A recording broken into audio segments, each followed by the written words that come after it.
चला मित्रांनो, आपण आता प्रश्नाच्या हिशोबाने एक एक एक एक एक एक प्रकरण पुढे जाणार आहोत. ठीक आहे. प्रश्नपत्रिका तुम्हाला काल PDF टाकलेले आहेत बघा, प्रिंट काढल्या असतील. तुम्ही सोल्युशन केलं असेल तर आता उत्तर कुठली कुठली कुठली कुठली चुकली, का चुकली, त्याच्यावरती थोडं कॉन्सन्ट्रेशन करायचं आहे आपण. ते बघा, आपल्याला जवळपास 5 प्रश्न या ठिकाणी असतात. हा साधा सरळ हिशोब लक्षात ठेवा. आधुनिक भारताच्या इतिहासावरती आणि महाराष्ट्रावरती जे प्रश्न आहेत ते समाज सुधारकावरती प्रश्न आहेत, असं लक्षात घ्यायचे 4-5. म्हणजे जवळपास 7-8 तरी प्रश्न राहतील. 7-8 पैकी 3-4 समाज सुधारक राहील आणि 4 ते 5 हे आधुनिक भारताच्या इतिहासावर प्रश्न राहील. आधुनिक भारताच्या इतिहासाचा जो मुद्दा येतो तो खऱ्या अर्थानं 1857 ते 1947 हाच कालखंड आहे. पण त्याच्या अगोदर काही मुद्द्यावरती ज्या महत्वाच्या घटना घडामोडी आहेत त्याच्यावर हे प्रश्न असतात. आपण टोटल जवळपास 166 प्रश्न आपण घेणार आहोत.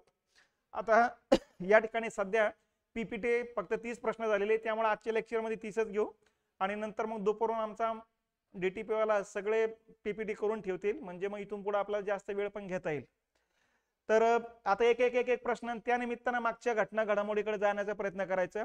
पहिला प्रश्न आहे, पुढे दिलेल्या ब्रिटिश व्यापारी केंद्रांची त्यांच्या कालक्रमानुसार मांडणी करा. पर्याय उत्तरातून योग्य पर्याय निवडा. लक्षात, हे ब्रिटिशांचा कालखंड म्हणताय. पहिला मुद्दा हा लक्षात घ्या. ठीक आहे. त्यांच्या व्यापारी केंद्र म्हणता येते. हे बघा, व्यापारी केंद्र 2 प्रकारचे असतात बघा. एकाला म्हणायचं वखारी आणि एकाला म्हणायचं वसाहती. सुरुवातीला युरोपियन असू द्या, युरोपियन मध्ये ब्रिटिश असू द्या, पोर्तुगीज असू द्या, फ्रेंच असू द्या, डच असू द्या, या लोकांनी सुरुवातीला वखारी स्थापन केलेले आहे. वखार म्हणजे गोदाम. गोदाम म्हणजे इथं आपण माल ठेवतो ते जागा. आणि वसाहत म्हणजे साम्राज्य. मग आता त्यांच्या वखारी पहिल्यांदा या ठिकाणी वेगवेगळ्या भागातल्या लोकांकडून मंजुरी घेतल्या त्यांनी आणि त्या ठिकाणी त्यांनी त्यांचा माल त्या ठिकाणी ठेवण्याकरता आणि भारतातून जमा केलेला माल त्या ठिकाणी ठेवण्यासाठीचे गोदामी त्यांनी घेतलेले आहेत. त्यांना वखारी म्हणायचं आपण.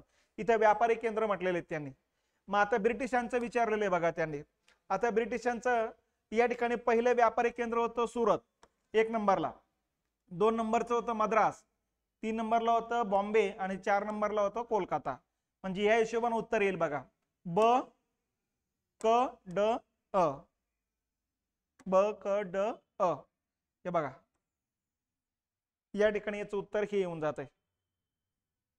ठीक आहे. आता दुसरा मुद्दा या ठिकाणी लक्षात घ्यायचं बघा.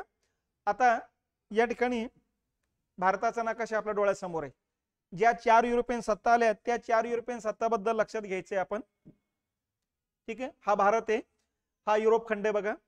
युरोप खंडात प्राचीन कालखंडामध्ये जर बघितलं आपण तर या ठिकाणी रोमन संस्कृती होती, या ठिकाणी ग्रीक संस्कृती होती. आणि हे लोक अगोदर भारताकडे या जमिनीच्या मार्गाने यायचे, खैबर खिंडीतून भारतात यायचे बघा. त्यांना हा सागरी मार्ग माहिती नव्हता. पण 1453ला या ठिकाणी कॉन्स्टँटिनोपल नावाचं शहर आहे तुर्कस्तानमध्ये, त्या ठिकाणी संघर्ष झाला मुस्लिम व्यापारी आणि ख्रिश्चन व्यापाऱ्यांमध्ये. आणि या लढाईमध्ये मुस्लिम व्यापाऱ्यांनी ख्रिश्चन व्यापाऱ्यांचा पाडाव केला आणि यांचा भारताकडे जाण्याचा मार्ग थांबवला गेला. त्यामुळे त्यांना भारतातून ज्या मसाल्याचे पदार्थ, सुती कापड, मलमल, कलाकुसरीच्या वस्तू मिळत होत्या त्या बंद झाल्यात. मग नाक दाबलं की तोंड उघडावं लागतं बघा. आणि म्हणून मग या युरोपियन सत्तांनी मग काय केलं, सागरी मार्गाने भारताचा शोध घ्यायला सुरुवात केली. आणि अशा पद्धतीने पहिली सागरी सफरी ज्या निघाल्यात मग भारताचा शोध घेण्याकरता, पहिली निघाली होती बार्थोलोमो डायस. डायसची सफर म्हणतो, 1486 ला निघाली, पोर्तुगालचा होता. आणि त्यांनी इथं केप ऑफ गुड होप पर्यंत या ठिकाणी सागरी मार्ग शोधून काढण्याचं काम केलं. दुसरी सफर होतो कोलंबसची. कोलंबसनं मग या ठिकाणी वेस्ट इंडिजचा शोध लावलेला आहे. तिसरी सफर होती अमेरिगोची. अमेरिगोवरून मग अमेरिका खंडाचा शोध लागला गेलेला आहे बघा. चौथी सफर होती मग वास्को द गामाची. आणि वास्को द गामानं इथपर्यंत आणि इथून मग भारतापर्यंत हा मार्ग शोधून काढलेला 1498ला. ठीक आहे. आणि मग भारतात येणारा पहिला खलाशी म्हणून वास्को द गामाची नोंद झालेली आहे बघा. त्याच्यानंतर मॅगेलननं सफर काढली पृथ्वी प्रदक्षिणा घालण्याची. तर अशा पद्धतीनं या कालखंडामध्ये सागर सफरी भरपूर निघालेले. पहिली डायसची आहे, दुसरी कोलंबसची आहे, तिसरी अमेरिगोची सफर आहे, चौथी वास्को द गामाची सफर आहे, पाचवी मॅगेलनची सफर आहे. या अशा या सफरीचा क्रम लक्षात ठेवायचा. मग भारतात वास्को द गामा आला म्हणजेच पोर्तुगीज आलीत बघा. आणि पोर्तुगीज भारतात आले 1498ला कालिकतला. कालिकतचं सध्याचं नाव कोझिकोड शहर आहे. लक्षात.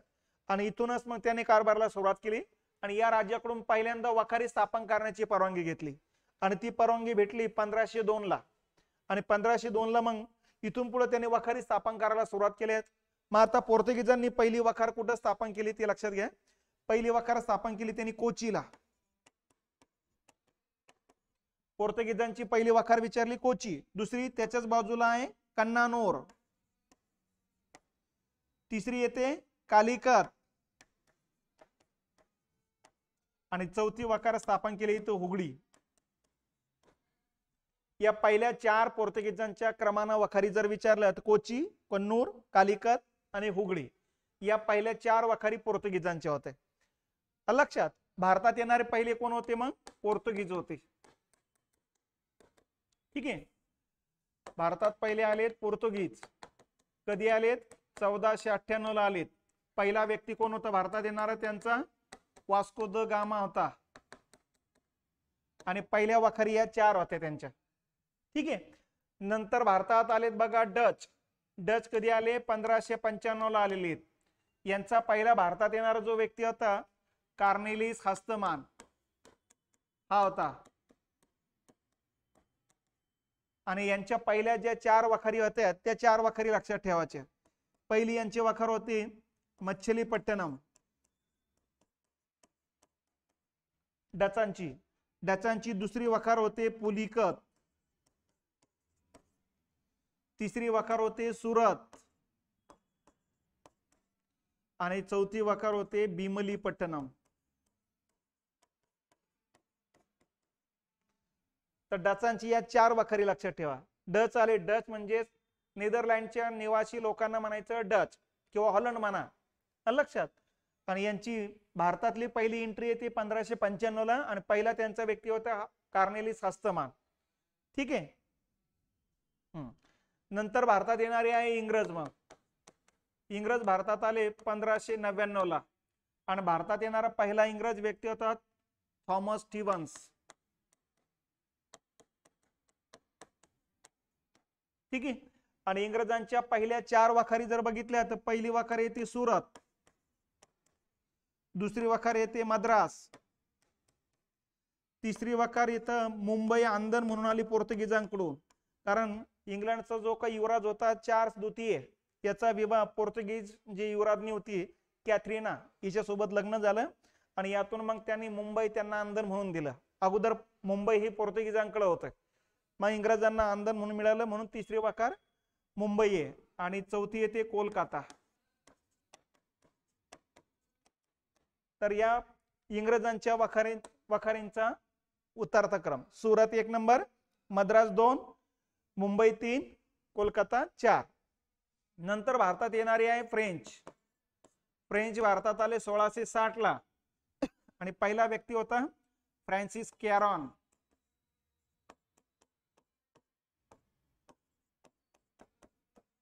आणि यांच्या पहिल्या 4 वखारी लक्षात ठेवायची. पहिली वखार होती फ्रान्सिस सुरत. ठीक आहे. दुसरी वखार होती मच्छलीपट्टणम, तिसरी वखार होती पॉंडिचेरी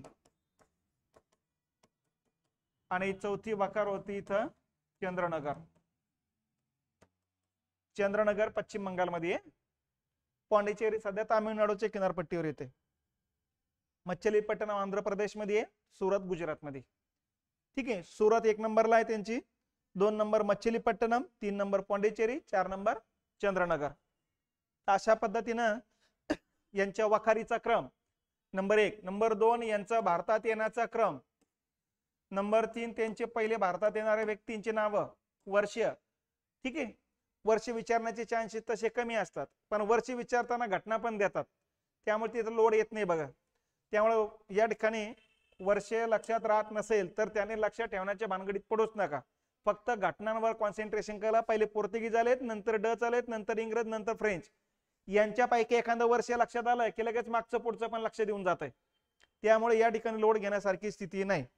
तर हे झालं पहिला प्रश्न आणि पहिल्या प्रश्नाचे रिलेटेड बाकीचे मुद्दे. ठीक आहे. दुसरा प्रश्न. भारतात टिंबटिंब हे फ्रेंचांचे प्रमुख व्यापारी केंद्र होते. आता फ्रेंचांचं प्रमुख व्यापारी केंद्र कुठलं होतं यांच्यापैकी?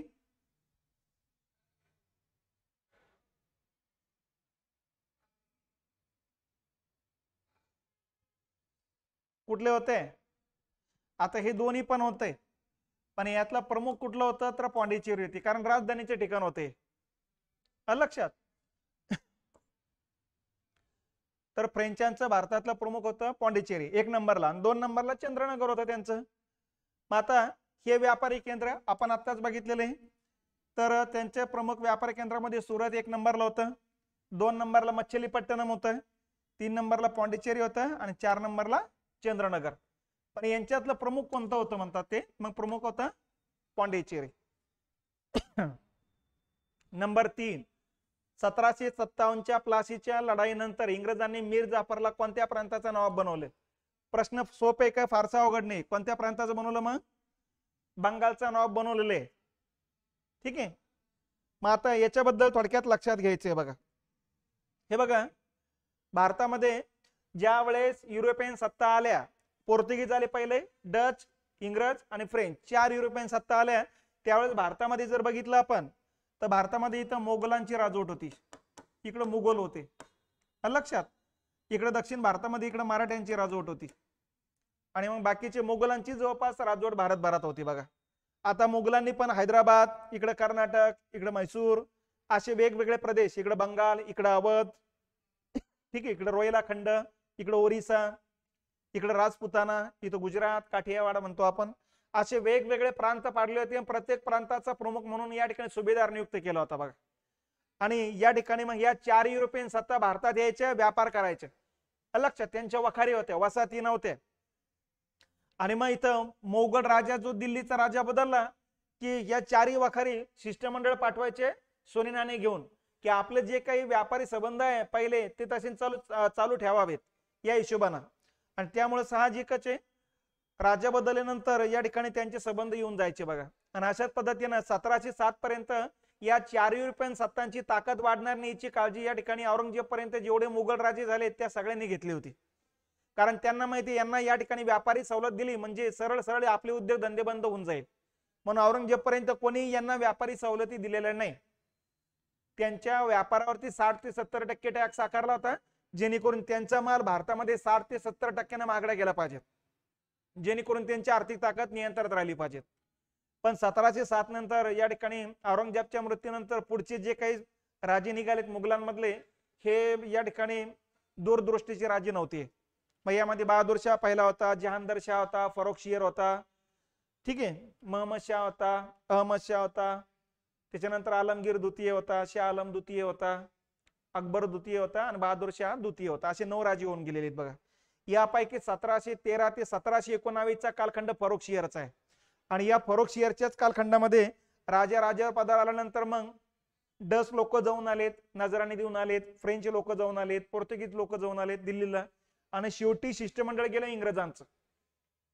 सर जॉन सरमनच्या नेतृत्वाखाली शिष्टमंडळ गेलं, आणि त्याच वेळेस मग राजा आजारी पडला होता. भारतातले श्रेष्ठ वैद्य बोलून सुद्धा राजाचा आजार काही बरा होत नव्हता. आणि त्यामुळं विल्यम हॅमिल्टन नावाच्या इंग्लंड मधल्या शिष्टमंडळातल्या डॉक्टरनं मग राजाला तपासलं आणि राजावर उपचार करून पुढच्या 7-8 दिवसाचा राजा ठणठणीत केला.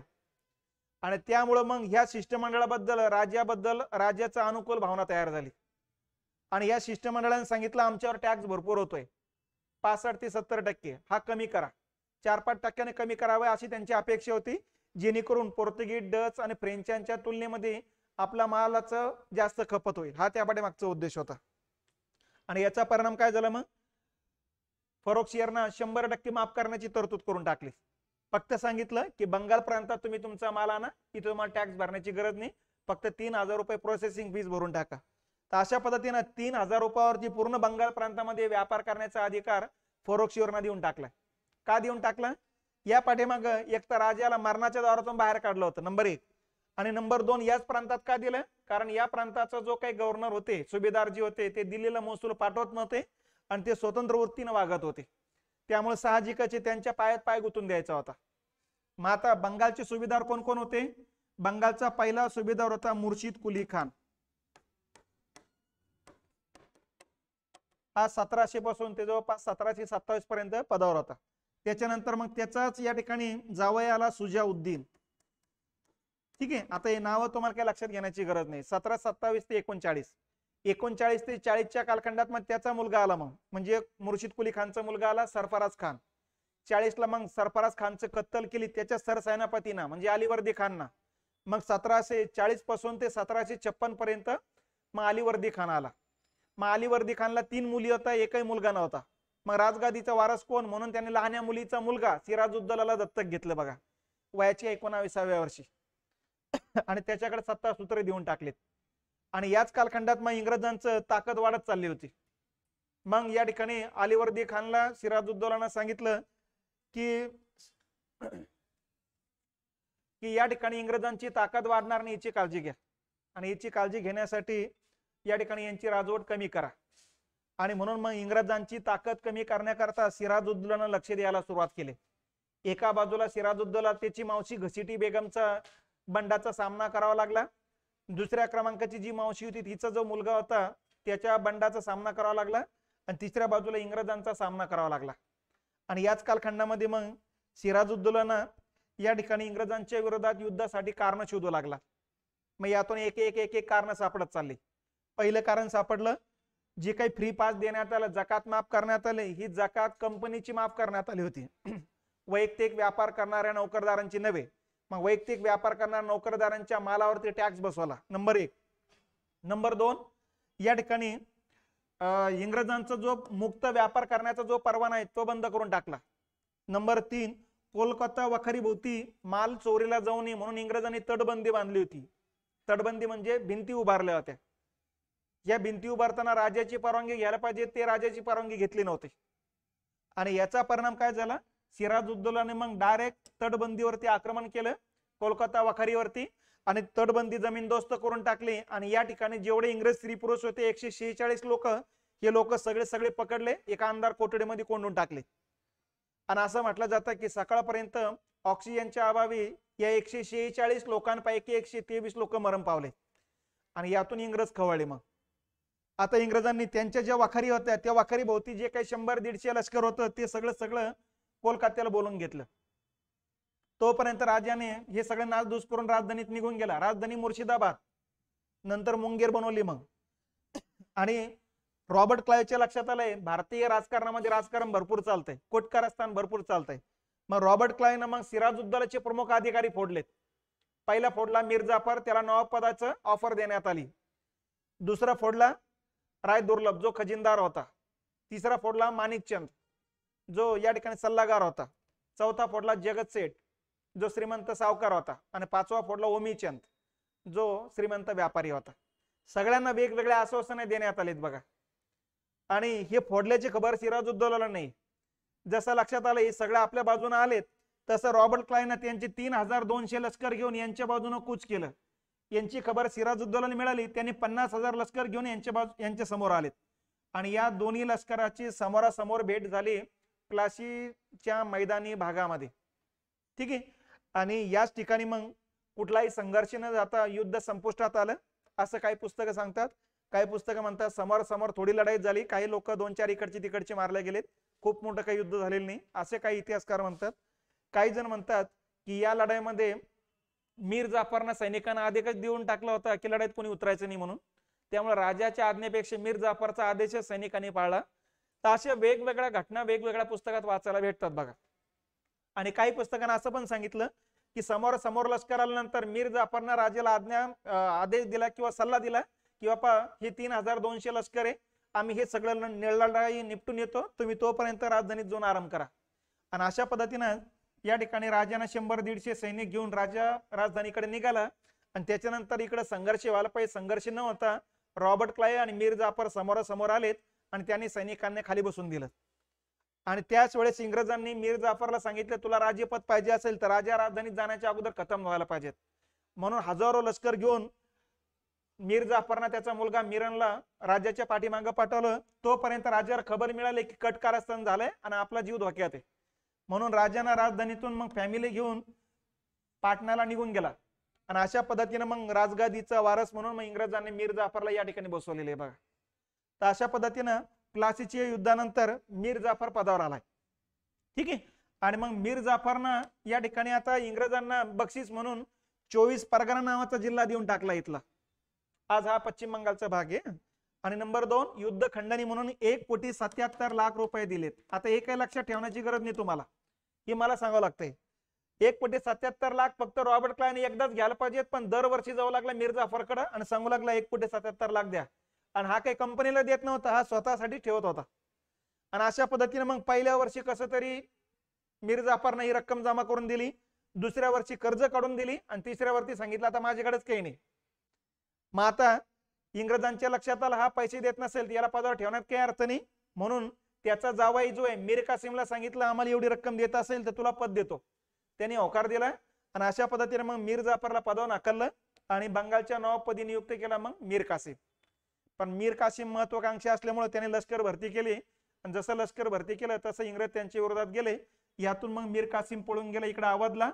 अवधचा सुजाउद्दौला, मुघल राजा शाह आलम दुसरा आणि इथला मीर कासिम या तिघांच्या लष्करानंतर इंग्रजांवरती आक्रमण केलं आणि त्यातून मग बिहारच्या सकल बक्सारचा जो भाग आहे या ठिकाणी मग 1764 लढाई झाली. यालाच म्हणायचं बक्सारचं युद्ध.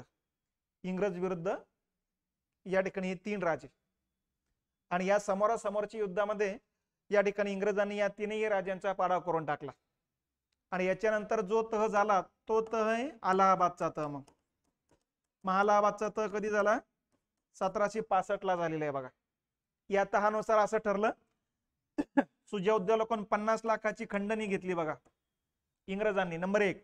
नंबर 2 कडा आणि अलाहाबाद जिल्हे मोगलांना भेट देण्यात आली. नंबर 3 बिहारचा चुनार नावाचा जिल्हा इंग्रजांनी घेऊन टाकला. आणि नंबर 4 मोगलांना कडा आणि अलाहाबाद जिल्हे देताना सांगितलं बंगाल बिहार ओरिसामध्ये महसूल जमा करण्याचे अधिकार आम्हाला द्या, तेव्हा मोबदल्यात 26 लाख तुम्हाला देतो.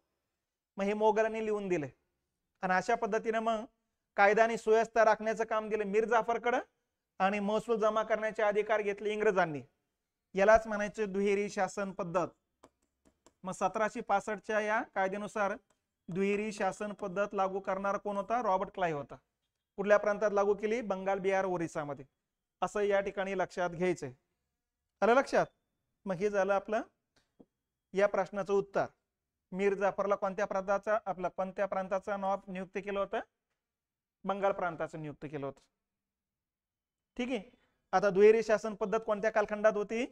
1765 ते 1772 या कालखंडात दुहेरी शासन पद्धत होती. मग दुहेरी शासन पद्धत म्हणजे काय? शासनाचे 2 भाग, दिवाणी आणि फौजदारी. कोणी लागू केली होती? रॉबर्ट क्लाइव्हने लागू केली होती. कुठल्या प्रांतात लागू केली होती? बंगाल बिहार ओरिसा प्रांतात लागू केली होती. लक्षात? मग दिवाणी अधिकार म्हणजे महसूल जमा करण्याचे अधिकार कोणाकडे होते? इंग्रजांकडे. आणि फौजदारी अधिकार म्हणजे कायदा आणि सुव्यवस्था राखण्याचे अधिकार मीर जाफरकडे दिले होते, हे भारतीयांकडे दिले होते. मग पैसा जमा करण्याकरता 30% ऐवजी 60% इंग्रजांनी जमा करायला सुरुवात केली. पण आपल्या विरोधात नाराजी निर्माण होणार नाही याकरता त्यांनी भारतीय लोकांनाच नियुक्त केलेत. 2 प्रदेश नियुक्त केलेत. एकाचं प्रमुख ठिकाण केलं पाटणा आणि दुसऱ्याचं मुर्शिदाबाद. मुर्शिदाबाद म्हणजे आजचा बांगलादेश आणि पाटणा म्हणजे बिहार ओरिसा आणि पश्चिम बंगालचा एरिया. हिंदूबहुल भागामध्ये राजा सीताबराव नावाचा हिंदू व्यक्तीला नियुक्त केलं बघा. आणि मुर्शिदाबादला रजा खान या मुस्लिम व्यक्तीची नियुक्ती केली आणि यांच्या मार्फत भारतीयांकडून महसूल जमा करण्याचं काम करायचे बघा. आणि मग हे पण लोक भारतीय लोकांचे प्रमुख बनलेत आणि फौजदारी अधिकार मीर जाफर पण प्रमुख बनला. तर जनतेचे 2-2 मालक आहे आणि यांनी लुटलूट करायला सुरुवात केली. लोकांमध्ये असंतोष वाढला. याची जाणीव इंग्रजांना झाली. इंग्रजांनी ही दोन्ही पद्धत मग 72 ला रद्द केली आणि त्याच्याऐवजी पूर्ण प्रदेशावर स्वतःचं वर्चस्व निर्माण केलेले. तर अशा पद्धतीने या घटना या ठिकाणी लक्षात ठेवा. झालं काय? चला पुढच्या प्रश्नाकडे जाऊ. पुढचा प्रश्न आहे 1757च्या प्लासीच्या युद्धात टिंबटिंब हा इंग्रजी सैन्याचा सेनापती होता. कोण होता मग? सांगा.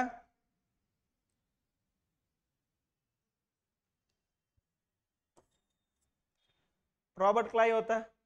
कारण रॉबर्ट क्लाइव्हनंच कट कारस्थान केलं होतं हे सगळं आणि रॉबर्ट क्लाइव्हनंच मग मीर जाफरला फोडलं, रायदुर्लभला फोडलं, जगतसोटला, ओमीचंदला, माणिकचंदला फोडलेले. ठीक आहे. तर हे एक मुद्दा आता लक्षात घेतलेला आहे आपण. इंग्रजांबरोबर तैनाती फौजेचा करार करणारा पहिला भारतीय राज्यकर्ता कोण?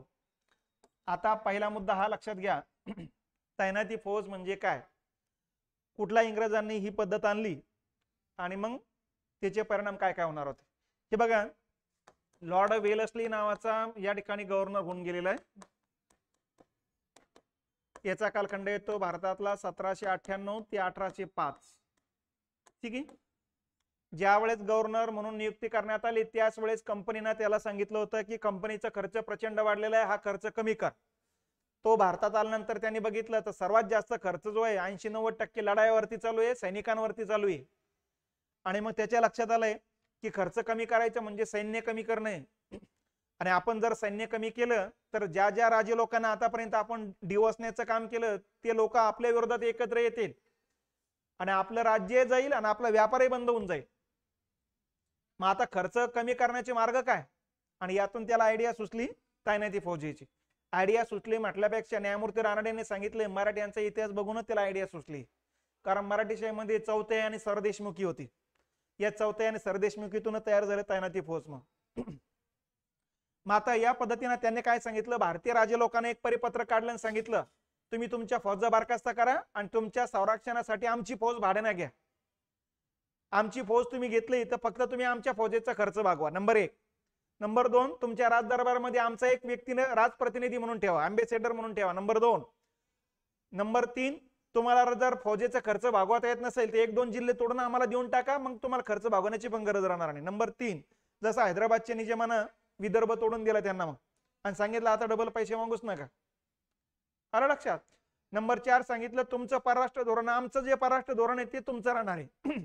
आणि नंबर 5 सांगितलं तैनाती फौज स्वीकारणाऱ्या 2 राज्यामध्ये जर झगडे झालेत तर याचा निर्णय आम्ही घेऊ आणि आम्ही घेतलेला निर्णय दोघांनाही मान्य करावा लागेल. तर तैनाती फौजेतले या अटी होत्या बघा.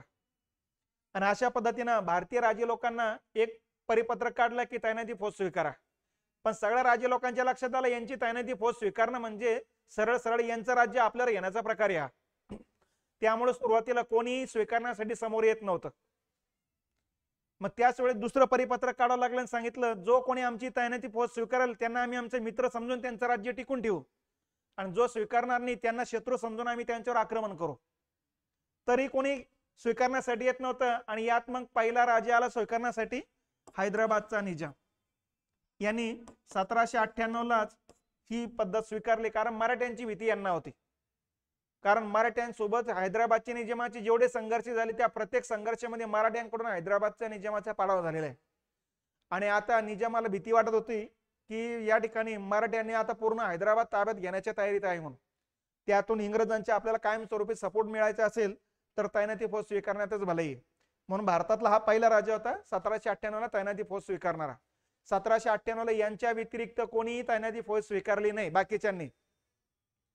आणि मग बाकीचे स्वीकारत नसल्यामुळं कोणावर तरी धपका टाकणं गरजेचं होतं, म्हणून टिपू सुलतानावरती धपका टाकण्यात आला. आणि त्यातून तिकडे चौथे म्हैसूर युद्ध झाले. म्हैसूरमध्ये या ठिकाणी टिपू सुलतान मारला गेला आणि नंतर मग या ठिकाणी म्हैसूर राज्य इंग्रजांनी विलीन केलं. फक्त म्हैसूर शहराच्या आसपासचा भाग वाडियार घराण्याकडे दिला आणि त्यांना तैनाती फौज स्वीकारायला लावली. आणि मग आता बाकीच्या राजे लोकांच्या लक्षात आलंय इंग्रज डायरेक्ट आक्रमण करू लागले, तैनाती फौज पटकन स्वीकारा.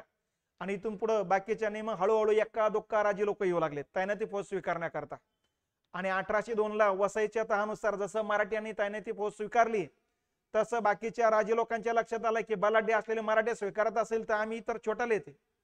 आणि बाकीच्यांनी मग रांगा लावल्या ते फॉर्म भरून देण्याकरता तैनाती फौज. आणि अशा पद्धतीने ज्यांनी ज्यांनी तैनाती फौज स्वीकारला त्या ठिकाणी अप्रत्यक्ष इंग्रजांची राजवट येऊन गेलीत बघा. तर ब्रिटिश साम्राज्याचा विस्तार करण्यामध्ये क्लाइव्ह नंतर वॉरेन हेस्टिंग नंतर कॉर्नवालिस आणि कॉर्नवालिस नंतर महत्वाचा गव्हर्नर होता वेलस्ली. आणि याची ही तैनाती फौज पद्धत. आणि मग पहिला स्वीकारणारा राजा निजाम 1798, 1799ला म्हैसूर कर्नाटक सुरत, 1801ला अवध, 1802ला मराठे, 1803ला शिंदे आणि भोसले आणि 1805ला होळकर. तर अशा पद्धतीने तैनाती फौज स्वीकारणाऱ्यांचा हा क्रम लक्षात घ्यायचा आहे, वर्ष लक्षात ठेवण्याची गरज नाही. ठीक आहे. हा पुढचा प्रश्न, कोणत्या कायद्याने गव्हर्नर जनरल हा व्हाईसराय म्हणून ओळखला जाऊ लागला? कुठला कायदा? 1858चा कायदा आहे. आलं लक्षात? हा. आता या ठिकाणी लक्षात घ्यायचंय, काय लक्षात घ्यायचं? कंपनीचे भारतातले जे प्रशासकीय अधिकारी होते त्यांना वेगवेगळ्या काळामध्ये वेगवेगळे नाव होते.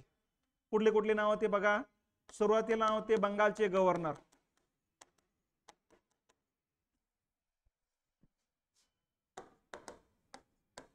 सुरुवातीला नाव होते बंगालचे गव्हर्नर. आणि हे नाव कधी होतं? 1757 ला बंगाल ताब्यात आल्यापासून ते जवळपास 1773 पर्यंत. लक्षात. आणि या पदाचा पहिला गव्हर्नर होता क्लाइव्ह, रॉबर्ट क्लाइव्ह.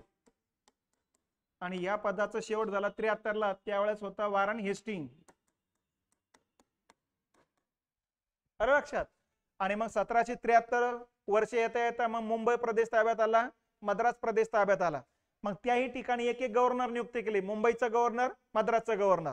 पण या दोघांवरती लक्ष ठेवण्याकरता बंगालच्या गव्हर्नरला अधिकार दिलेत. म्हणून मग पदाचं नाव बदललं. आता पदाचं नाव केलं बंगालचे गव्हर्नर जनरल. कुठल्या कालखंडात? 1773 ते 1833च्या कालखंडात. या कालखंडात जे कंपनीचे अधिकारी होते त्यांना हे नाव होतं बंगालचे गव्हर्नर जनरल. आणि या पदावरचा पहिला व्यक्ती कोण होता? मग वॉरन हेस्टिंग. आणि 1833 ला हे पद खतम झाले, त्यावेळेस व्यक्ती होता बेंटिंग. म्हणजे या पदावरचा शेवटचा व्यक्ती विल्यम बेंटिंग होता. ठीक आहे.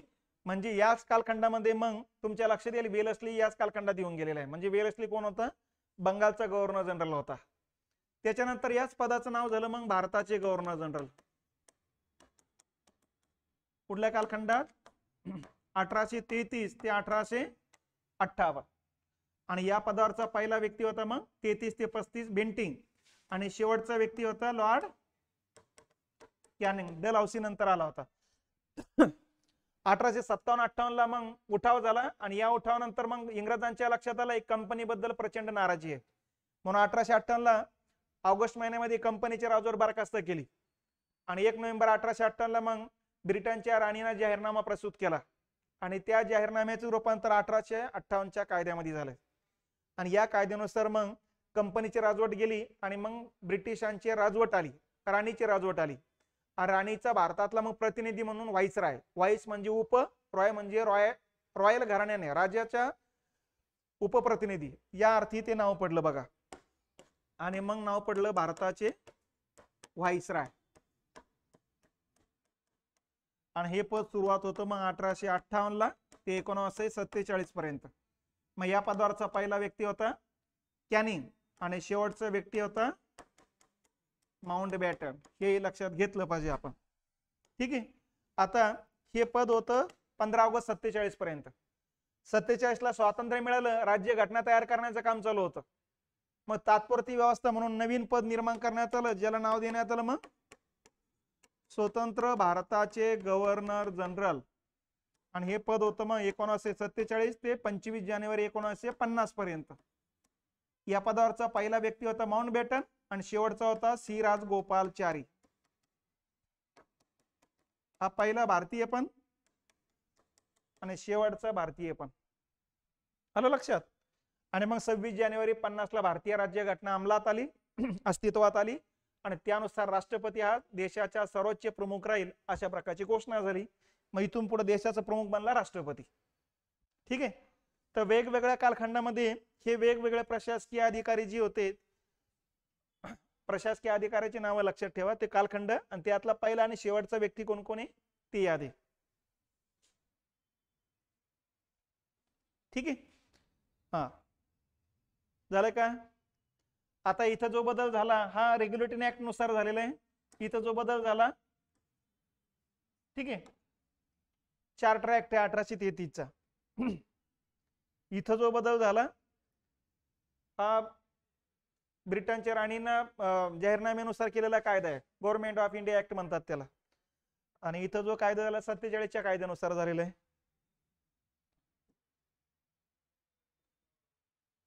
चला पुढचा प्रश्न आहे आता.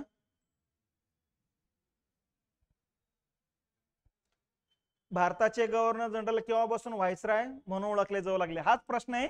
मी प्रश्न हे रिपीट या करता घेतला की प्रश्न कशी त्याला जोडून कशी तयार होत आहेत.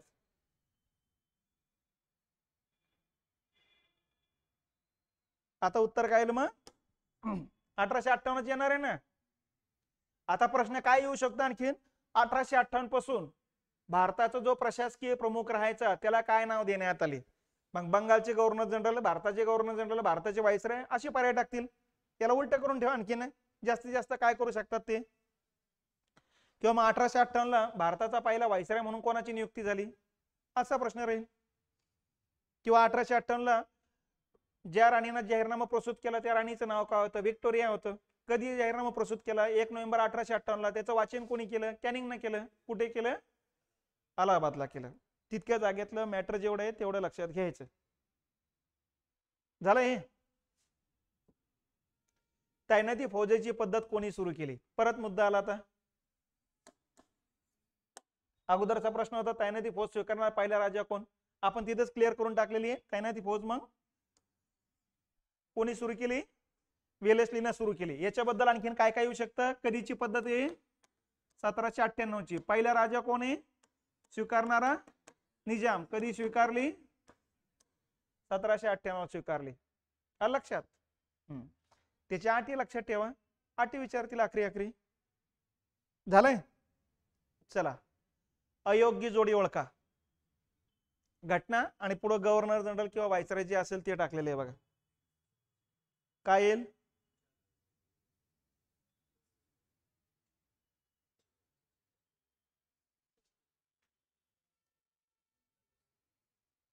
चांगला अभ्यास आहे तुमचं, कोणा चुकूनही लागलंय. लक्षात 4 नंबर येईल बघा. हे बघा एक एक घटना समजून घेत चला. हे यांच्या बाकीचे यांच्या कालखंडातल्या घटना आहे. फक्त इल्बर्ट बिल कधीच आहे ते लक्षात घ्या. आता इल्बर्ट बिल आहे 1883 च.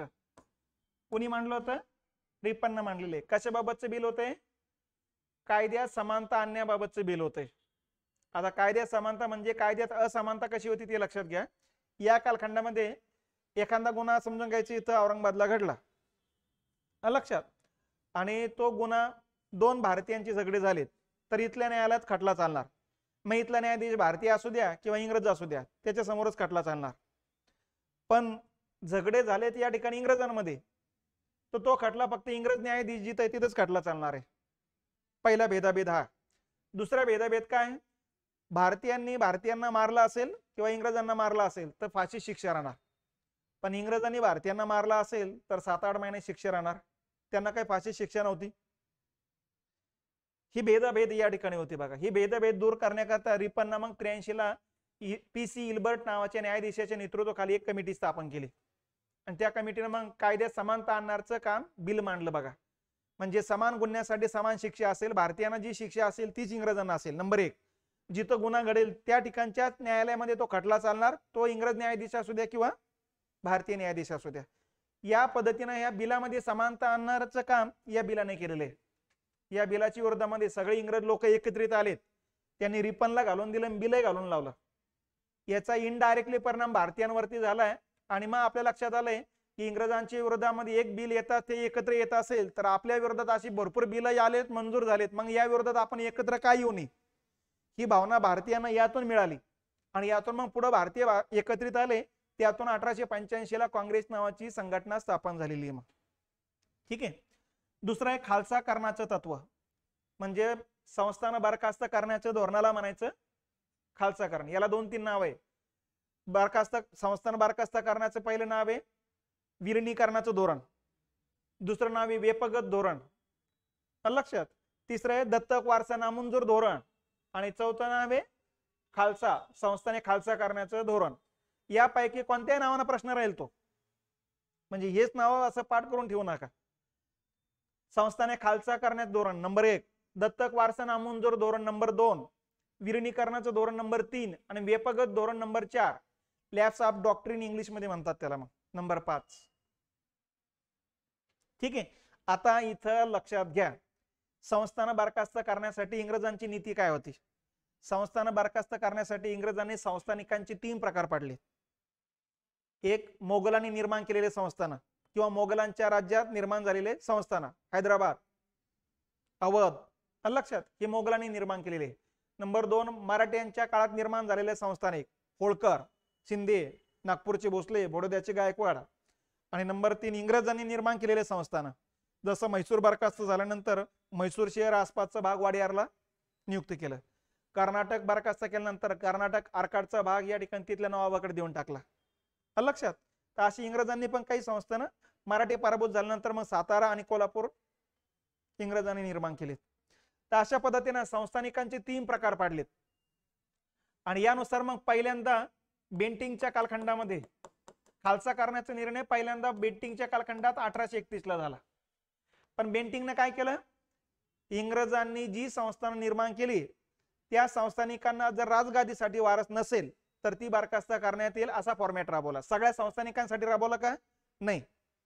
मग याच्यातून काय झालं, 1832 ला 2 संस्थानं बरखास्त झाली पहिल्यांदा. कुठली कुठली, म्हैसूर एक आणि मेघालयमध्ये कच्छार नावाचं आहे, आता कच्छार नावाचा जिल्हा आहे तिथे. हे 2 बेंटिंगच्या कालखंडात संस्थानं खालसा करण्याच्या नावाखाली बरखास्त करण्यात आली. आणि त्याच्यानंतर मग 34 ला कुर्ग नावाचं संस्थान बरखास्त करण्यात आलं. कर्नाटकमध्ये कुर्ग नावाचा जिल्हा, जिथं कावेरी नदीचं उगम होतं बघा, ब्रह्मगिरी टेकड्या म्हणतात तिथं, हे संस्थान बरखास्त केलं. तर बेंटिंगच्या कालखंडात 3 संस्थान बरखास्त झालेली आहेत. लक्षात. कारण हे व्यापक धोरण नव्हतं, हे फक्त इंग्रजांनीच निर्माण केलेल्या संस्थानिकांबाबत लागू होते. मग नंतर दुसरा गव्हर्नर होता ज्यांनी थोडं व्यापकता आणली, ऑकलँड. ऑकलँडचा कालखंड आहे तो 1838 ते 42 चा कालखंड आहे. या कालखंडात यांनी काय सांगितलं, आम्ही निर्माण केलेली जी संस्थान आहे ती बरखास्त करू दत्तक वारसा नामंजूर करून. आणि नंबर 2 मोगलांनी नियुक्त केलेल्या संस्थानिकांना पण हे खालचं धोरण लागू राहील. मग याच्या अंतर्गत 4 संस्थान बरखास्त झाली. कुठली कुठली, मांडवी, नंबर 2 कुलाबा, नंबर 3 सुरत आणि नंबर 4 उत्तर प्रदेश मधलं जल्लोन. ही संस्थान यांच्या कालखंडात बरखास्त करण्यात आली. बरोबर आहे. आणि नंतर मग डलहौसीचा कालखंड येतो. डलहौसीचा कालखंड 1848 ते 56. बेंटिंगचा कालखंड 1828 ते 35. आणि मग 1848 ला लॉर्ड डलहौसीने सांगितलं भारतातल्या सगळ्या संस्थानिकांना लागू राहील. मराठ्यांनी निर्माण केलेले संस्थान असू द्या, मोगलांच्या कालखंडात निर्माण झालेले संस्थान असू द्या, इंग्रजांच्या कालखंडात निर्माण झालेले संस्थान असू द्या. आता संस्थानिकांची संख्या जर बघितली, भारताला स्वातंत्र्य मिळालं त्यावेळेस 563 संस्थानिक होते 47 ला. म्हणजे या कालखंडात 1-2 हजार तरी असतील. बरोबर आहे ना. 2-3 गावाचं छोटे छोटे पण संस्थानिक होते. आणि हैदराबाद सारखे सगळ्यात मोठाले संस्थान पण होते. मग आता डलहौसीने सगळ्यांसाठी लागू केलं. पण लागू करताना कूटनीतीचा वापर केला. पहिले परिपत्रक काढलं आणि सगळ्या संस्थानिकांना सांगितलं, इथून पुढे तुमच्या राजगादीसाठी वारस नसेल तर तुम्ही आमच्याकडे अर्ज करा आणि आमच्याकडून अर्जाला मंजुरी घ्या. आम्ही अर्ज मंजूर करून टाकू, तुम्हाला दत्तक घेण्याचा अधिकार देऊन टाकू. असा अर्ज केला. मग परिपत्रक काढलं आणि याच्यानुसार भले 5-50 संस्थानिकांनी अर्ज केला. मग त्यांना वाटलं नुसती मंजुरी ती घ्यायची. आणि त्याच्या ज्यावेळेस लक्षात आलं रे 5-50 राजे लोकांना दत्तक नाहीये, म्हणजे यांच्यासाठी राजगादीसाठी वारस नाहीये, आणि लगेच दुसरं परिपत्रक काढलं आणि सांगितलं कोणालाही दत्तक घेता येणार नाही. कारण आतापर्यंत त्यांनी हे पहिले परिपत्रक काढलं नसतं ना, डायरेक्ट दुसरं काढलं असतं ना, तर सगळ्यांना मग भावाचा मुलगा बहिणीचा मुलगा तिथे त्या कालखंडात कुठं तुमचं हे तपास नव्हतं की यांचाच मुलगा आहे का म्हणून ते. तर त्यामुळं तशा प्रकारच्या घटना घडण्याची शक्यता होती, म्हणून पहिलं परिपत्रक काढलं. आणि ज्यावेळेस त्यांच्याकडे अर्ज आले 5-50 त्यावेळेस लक्षात आलंय की एवढे बरखास्त करावंच लागणार आहे. आणि म्हणून सांगितलं कोणालाही दत्तक घेता येणार नाही. या राजे लोक मरण पावले की त्याच्यानंतर ते राज्य आम्ही बरखास्त करू. आणि याच्या अंतर्गत सगळ्यात जास्त मराठा जे काही राज्य होते तेच बरखास्त झाले. झाशी, सातारा, नागपूर, संबलपूर, जैतपूर 53 का 54 केले बरखास्त त्याने. त्यातले हे मराठी भाषिक राज्य होते.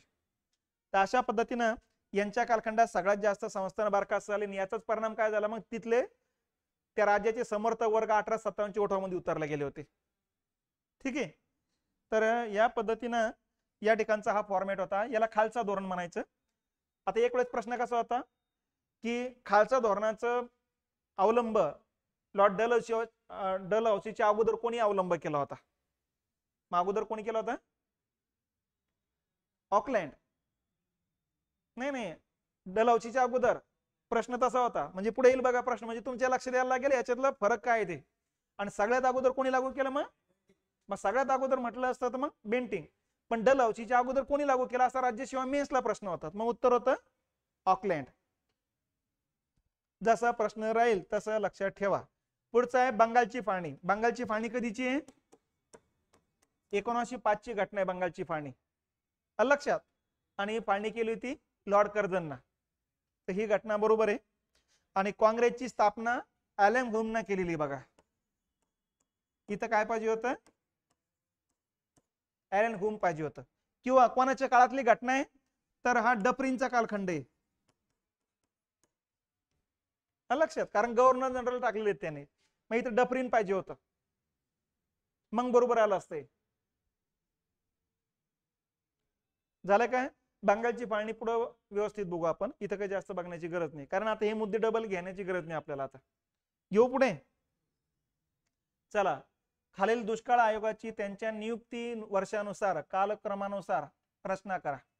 काळानुसार सांगा म्हणतात ते, सांगा.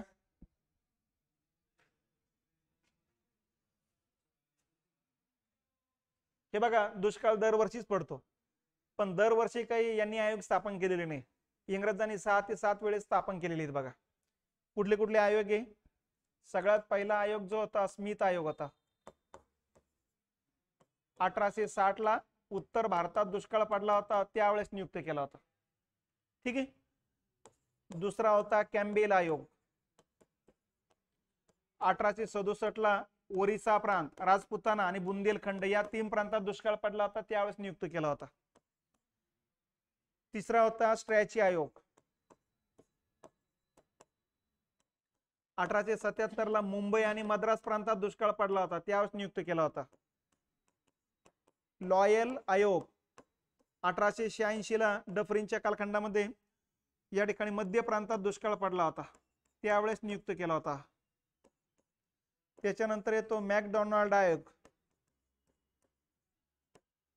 1897 ते 99 कालखंडामध्ये उत्तर भारत आणि पश्चिम भारत इथे दुष्काळ पडला होता, त्यावेळेस नियुक्त केला होता. आणि शेवटचा आहे वुडहेड आयोग. एवढे दुष्काळाबाबतचे आयोग आहेत. हा 1943 ते 45 कालखंडामध्ये बंगाल प्रांतात दुष्काळ पडला होता. 20व्या शतकातला सगळ्यात मोठा दुष्काळ कोणता बंगालचा? तर हा आहे. भारताचे विचारला तर 1972 आहे. तर दुष्काळ विषयक हे 6च आयोग आहे, 7वा आयोग कुठेही भेटणार नाही. आणि हे क्रमानं मांडणी केलेली आहे. आता स्मिथ आयोग, कॅम्बेल, स्ट्रॅची, लॉयल, मॅकडोनाल्ड आणि वुडहेड. आता ते बघून तिकडे उत्तरं द्यायची. कधी कधी पडलेल्या दुष्काळाबाबत आहे, कुठं कुठं पडलेल्या दुष्काळाबाबत आहे. माझं अक्षर आता समजलं तर ठीक आहे, नाही तर समजून घ्या.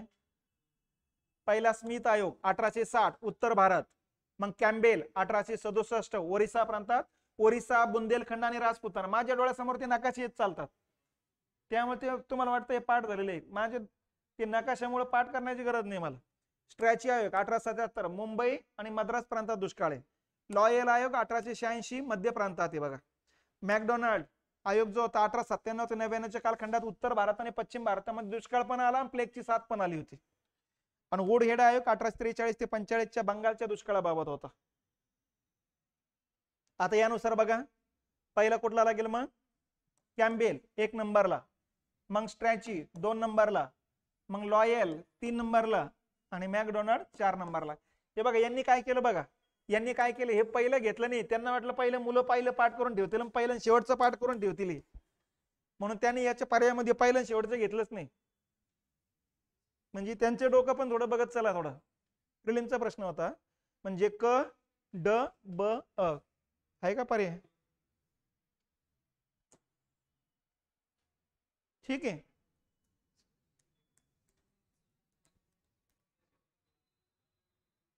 आलाय. चला चला पुढच्या प्रश्नाकडे चला. भरपूर प्रश्न बरं का आपले. पुढचा प्रश्न आहे, भारताची राजधानी कलकत्ता येथून दिल्लीला नेणाऱ्या ब्रिटिश गव्हर्नर जनरलचे नाव सांगा.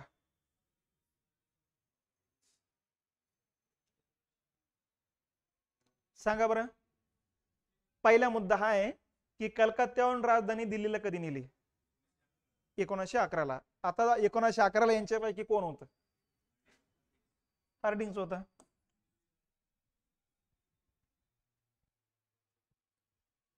हार्डिंग द्वितीय. हार्डिंग पहिला होता 1842 ते 45च्या कालखंडामध्ये. रविवारची सुट्टी त्यांनी त्यावेळेस दिली होती बघा. लक्षात, सरकारी नोकरदारांना आणि खाजगी कंपन्यातल्या कर्मचाऱ्यांना 1890ला नारायण मेघाजी लोखंडेने मागणी केली होती. लक्षात. हा, मग ते सरकारी कर्मचाऱ्यांची रविवारची सुट्टी विचारताय की खाजगी कर्मचाऱ्यांची रविवारची सुट्टी विचारताय? नंतर उत्तर फिक्स होईल. सरकारी कर्मचाऱ्यांची रविवारची सुट्टी म्हटलं तर 1844 हार्डिंग पहिला, आणि उद्योगधंद्यातल्या कर्मचाऱ्यांची रविवारची सुट्टी 1890. 1890ला कोण होतं वाईसराय? लॉर्ड लाउन्सडाउन होते. त्यांचा कालखंड येतो मग.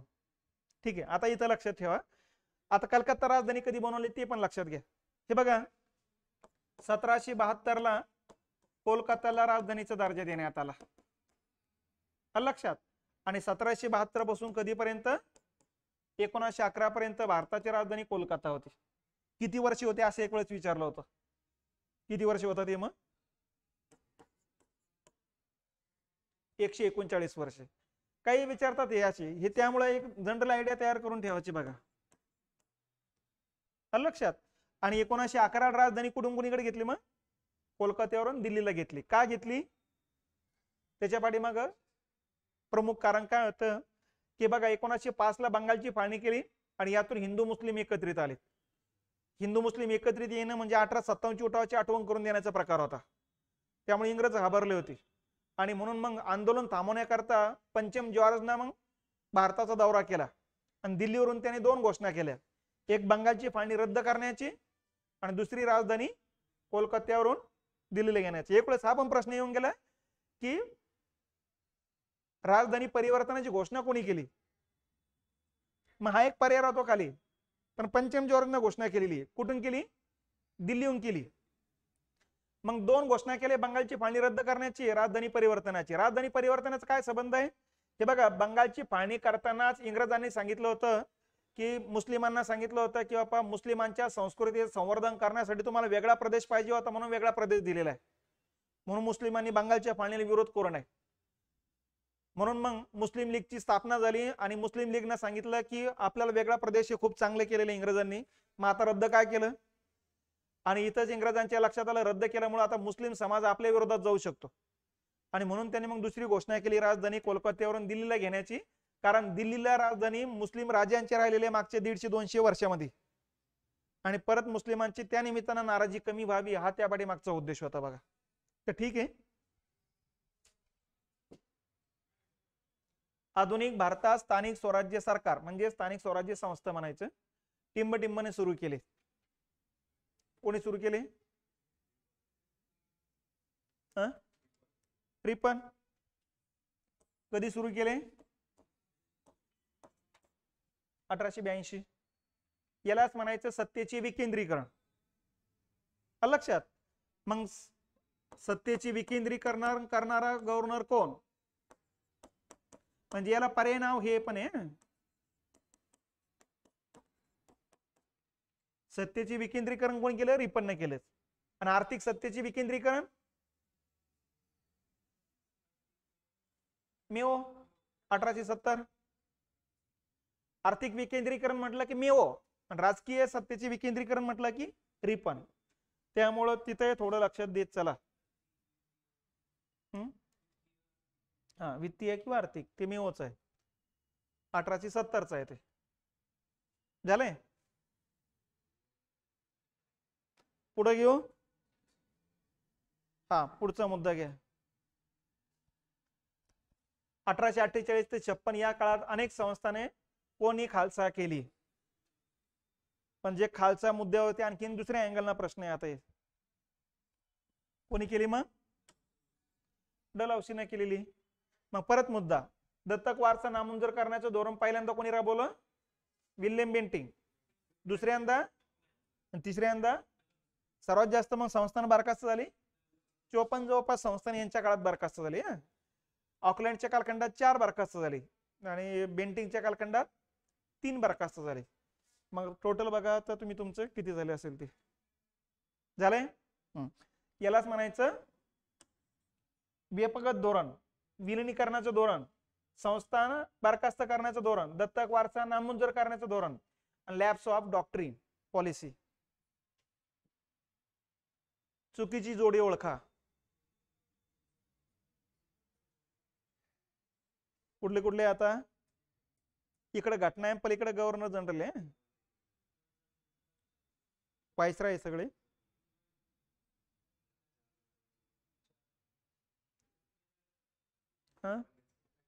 काय येईल?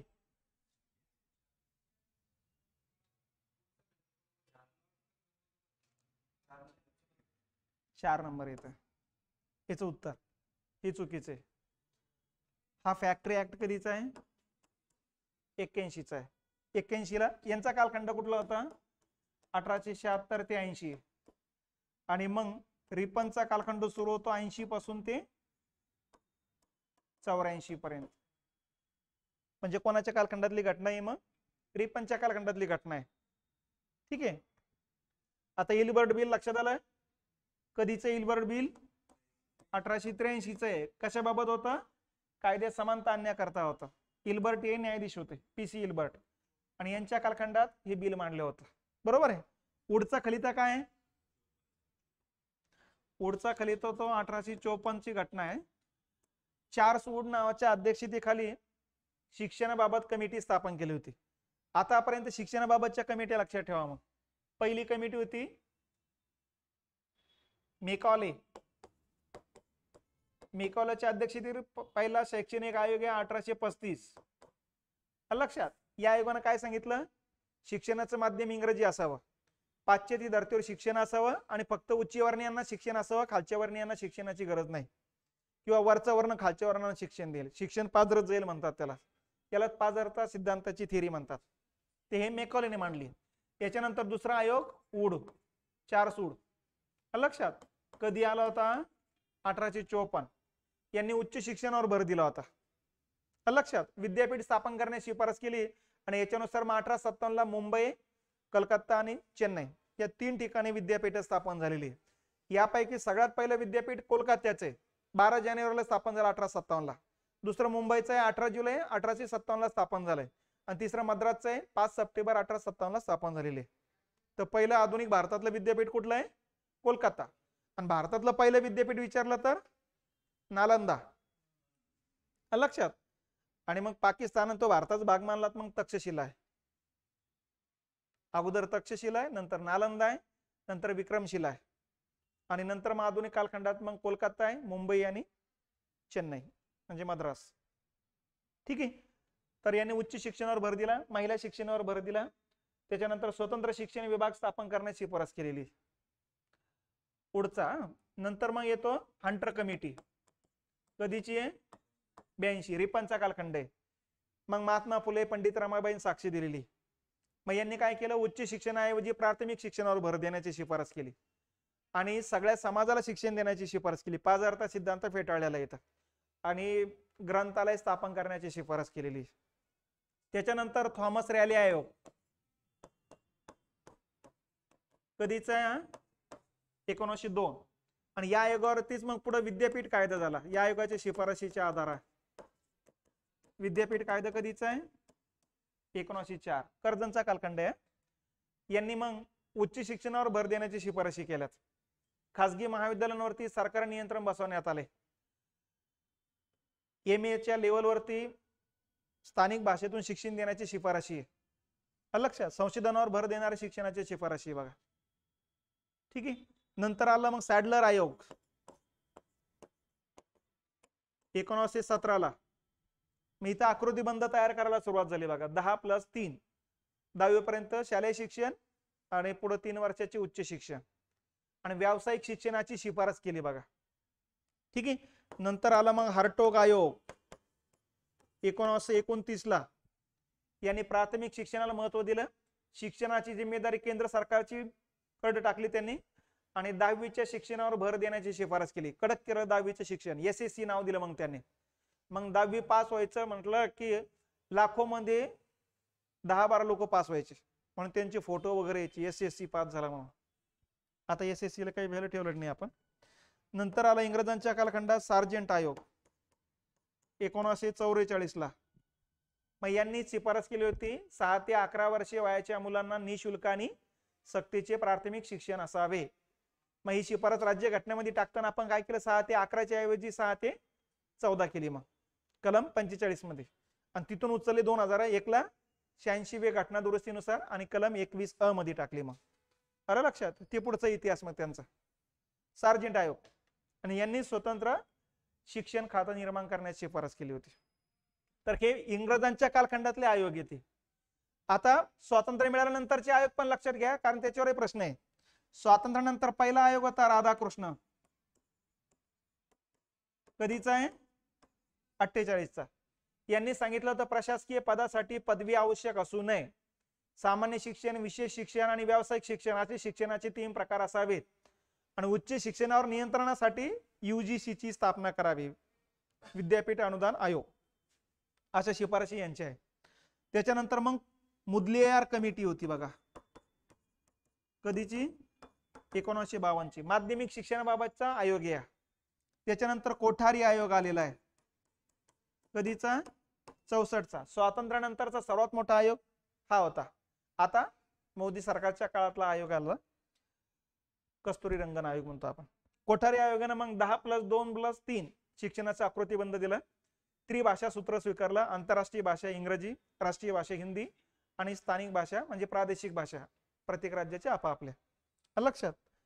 तर आणि शिक्षणावर 6% GDPचा खर्च करण्याची तरतूद केली होती बघा. नंतर आलं नवं शैक्षणिक धोरण, मग राजीव गांधी, सॅम पेत्रोदाने तयार केलं होतं 1986. आणि याच्यामध्ये बदल झाला आता 2020 ला. मग याला म्हणायचं नवीन शिक्षण धोरण.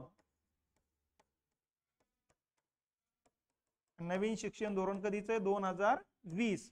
कुठल्या कमिटीवर आधारित आहे, कस्तुरी रंगन. या वर्षी लागू होणार आहे आता.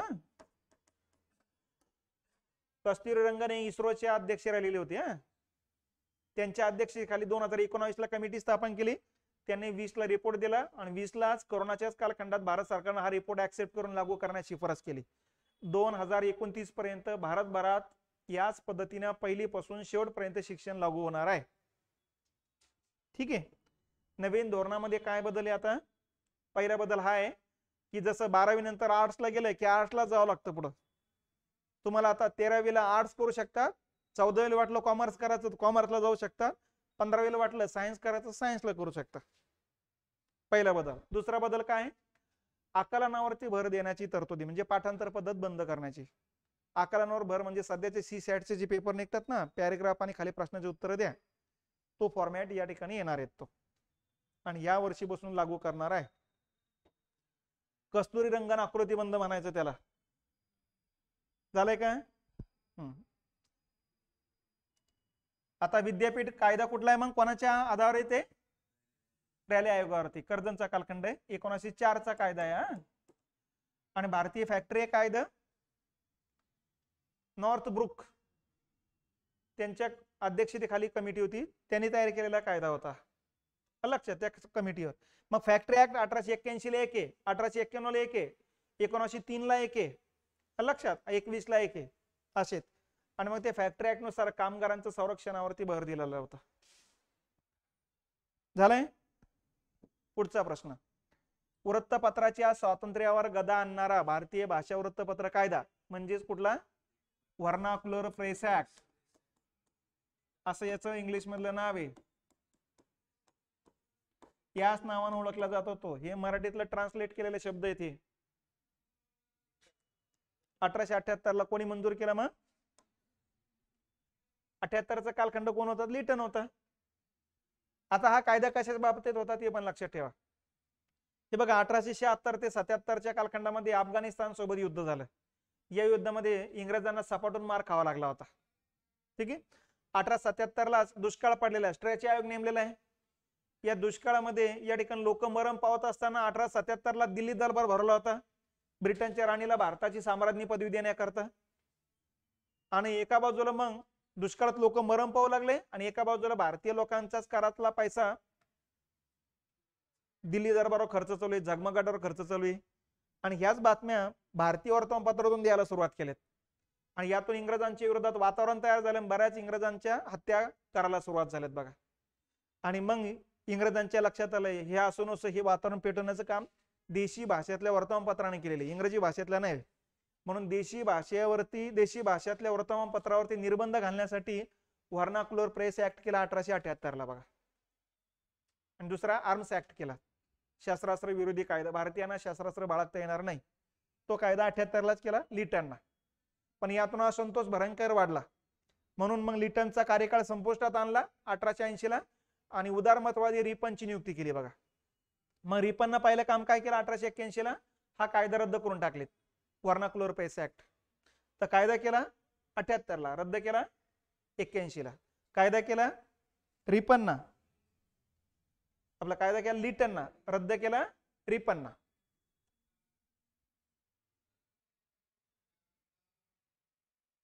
झालंय? ओके. पुढचा प्रश्न.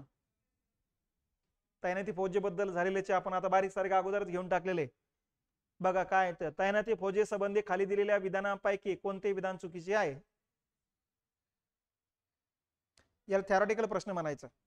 आणि हे शक्यतो मेनचे प्रश्न असे असतात, चुकून चुकून आपल्याकडे आलं तर आपल्याला हे माहिती असायला पाहिजे. हिंदी राजांना इंग्लिश ईस्ट इंडिज कंपनीच्या आधिपत्याखाली आणण्याचा प्रयत्न केला, बरोबर आहे. चुकीचं ओळखत सांगितलं बरं का, हे पण बघत चला. इथं कंपनीच्या प्रदेशात वाढ करण्यासाठी केलेल्या प्रयत्नात मदत झाली, बरोबर आहे. तैनाती फौजेमुळे दुसरे इंग्रज मराठी युद्ध झाले, बरोबर आहे. लॉर्ड रिपनने तैनाती फौजेची योजना सुरू केली का? नाही. इथं काय पाहिजे होतं मग? वेलेस्ली पाहिजे होता. म्हणजे आपलं उत्तर काय मग चुकीचं काय? 4 नंबर आहे. किती लंबाले असू द्या, वाक्य वाचूनच लक्ष देऊन जाता येते. परत तेच मुद्दा, कधीची पद्धती मग? 1798. पहिला राजा कोण होता स्वीकारणारा? निजाम.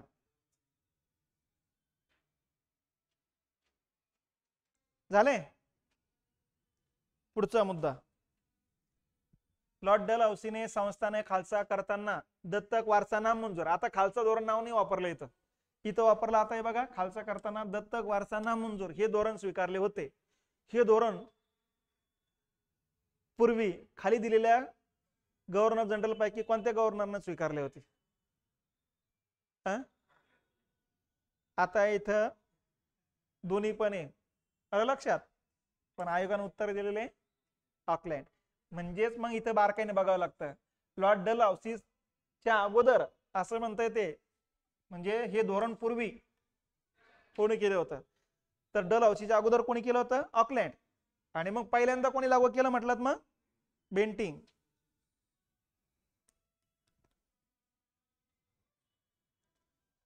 झालंय का?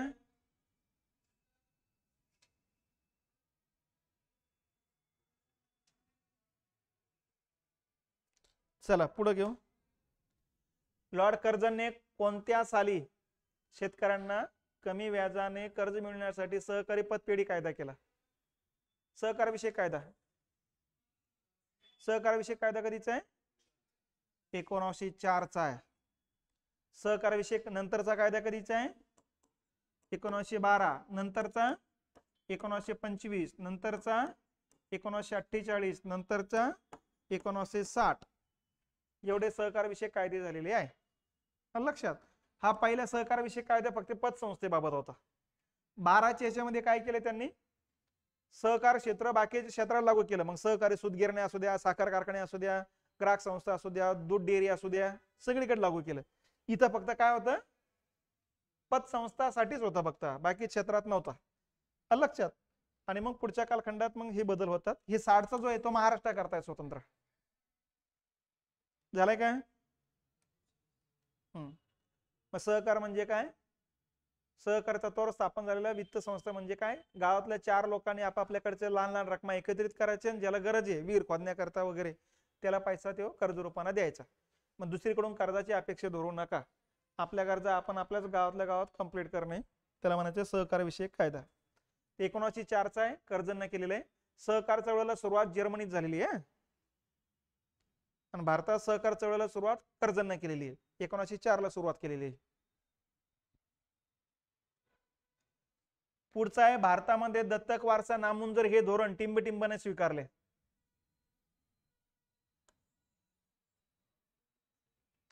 आता हे स्वीकारलं बेंटिंग ना, पण इथं उत्तर काय आहे, डलहौसी आहे. म्हणजे थोडक्यात काय, हे व्यापक पद्धतीने स्वीकारण्याच्या पाठीमागचं कारण विचारत आहे.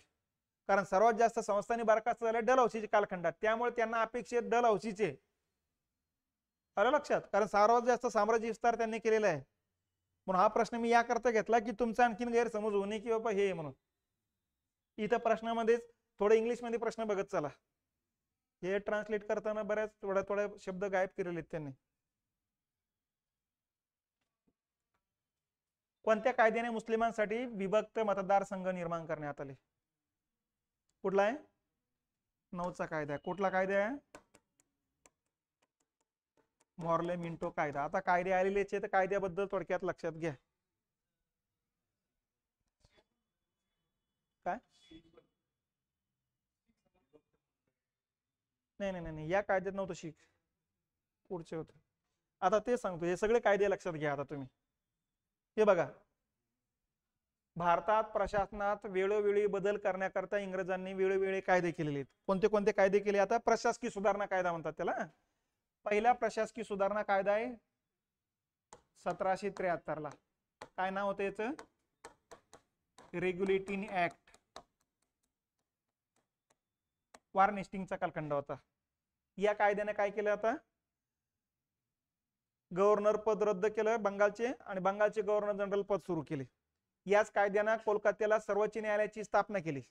याच कायद्याने बंगाल, बिहार, ओरिसा मधली दुहेरी शासन पद्धत रद्द करण्यात आली आणि सगळे इंग्रजांच्या अधिपत्याखाली नियुक्त करण्यात आले. याच कायद्याने दर 20 वर्षाने कायदे करण्याची तरतूद करण्यात आली, आणि याच कायद्याने 20 वर्षाकरता कंपनीला व्यापाराचा एकाधिकार देण्यात आलेला आहे. तर ह्या 4 ते 5 तरतुदी इथं लक्षात ठेवायच्या बघा. ठीक आहे. नंतरचा पुढे कायदा झाला 1784 ला. याचं नाव होतं इंडिया पीट्स ऍक्ट. हा काही नवीन कायदा नव्हता, या कायद्यात सुधारणा करण्यासाठीचा कायदा होता. आणि या कालखंडामध्ये पीट्स नावाचे प्रधानमंत्री होते, त्यांच्या कालखंडात कायदा झाला, म्हणून त्याला इंडिया पीट्स ऍक्ट. भारताबद्दल पीट्सने केलेला कायदा. ओरिजिनल हा रेग्युलेटिंग ऍक्टचा सुधारणा कायदा आहे. मग या कायद्याने काय केलं? कंपनीचे जे संचालक होते, सुरुवातीला 4 होते, आता 6 करण्यात आले. लक्षात. नंबर 2 आहे की याच कायद्यानं कलेक्टर पदाला प्रशासकीय संमती देण्यात आली. कलेक्टर पद निर्माण केलं होतं 1772 ला. कलेक्टर पदाबद्दल लक्षात घ्या, हे पद निर्माण झालं 1772 ला. कोणी केलं? वॉरेन हेस्टिंग्सने निर्माण केलेले. लक्षात. याला प्रशासकीय संमती मिळाली 1784 ला या कायद्यानुसार, पीट्स ऍक्ट नुसार. लक्षात. आणि 1793 ला पूर्ण भारतभरात हे पद लागू केलं होतं कॉर्नवालिसना. अगोदर यांनी निर्माण केले 4-5 जिल्ह्यासाठी. प्रायोगिक तत्वावर होतं की बाबा याचे चांगले रिझल्ट येतात की नाही बघायचं होतं. मग जे 4-5 जिल्ह्यासाठी लागू केलं त्याला संमती दिली पीट्स कायद्यानं. आणि मग यांच्या लक्षात आलं मग भारतभरातल्या प्रत्येक जिल्ह्याला लागू करायला पाहिजेत ना, तर मग यांनी लागू केले. म्हणून याला नागरी सेवेचा जनक म्हणतात कॉर्नवालिसला. का? कारण भारतभरातल्या प्रत्येक जिल्ह्याचा प्रमुख हा जिल्हा अधिकारी म्हणजे कलेक्टर असेल, ही यांनी लागू केलेले. लक्षात. त्याच्यानंतर या ठिकाणी लक्षात घेतलं पाहिजे की 1853 पर्यंत या पदावरती नेमणुकीचे पात्रतेचे नियम काय होते? इंग्रज असला पाहिजेत, ग्रॅज्युएशन असला पाहिजेत, आणि त्यांनी कलेक्टर पदाकरता इंग्रजांकडे अर्ज केला असला पाहिजेत. 3 अटी होते, फक्त इंग्रजांसाठीच होते. इंग्रज लोक भारतात यावं, भारतीय इंग्रजांचा समर्थक वर्ग वाढावा, हा त्या पाठीमागचा उद्देश इथपर्यंत. पण हे वर्ष येता येता बरेच इंग्रज लोक अर्ज करू लागले की आम्हाला कलेक्टर पद साठी इच्छा आहे म्हणून.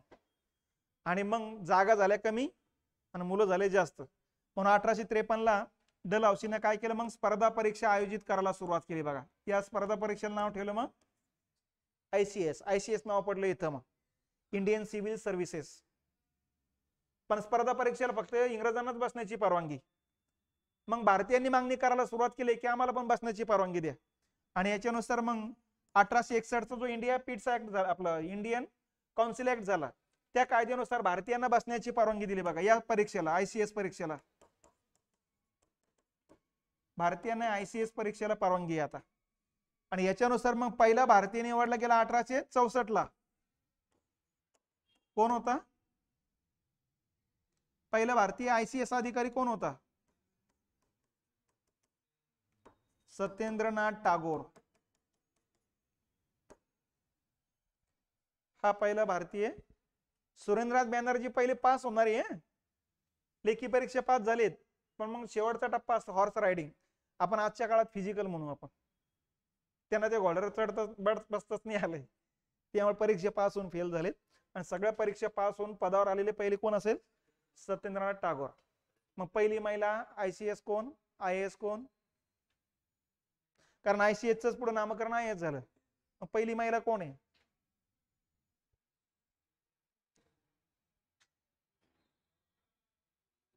लक्षात? हा, कोण आहे? नाही IPS नाही, IPS तर किरण बेदी 1972. पहिली महिला IAS 1950 ला ICS पदाचं नामकरण झालं IAS.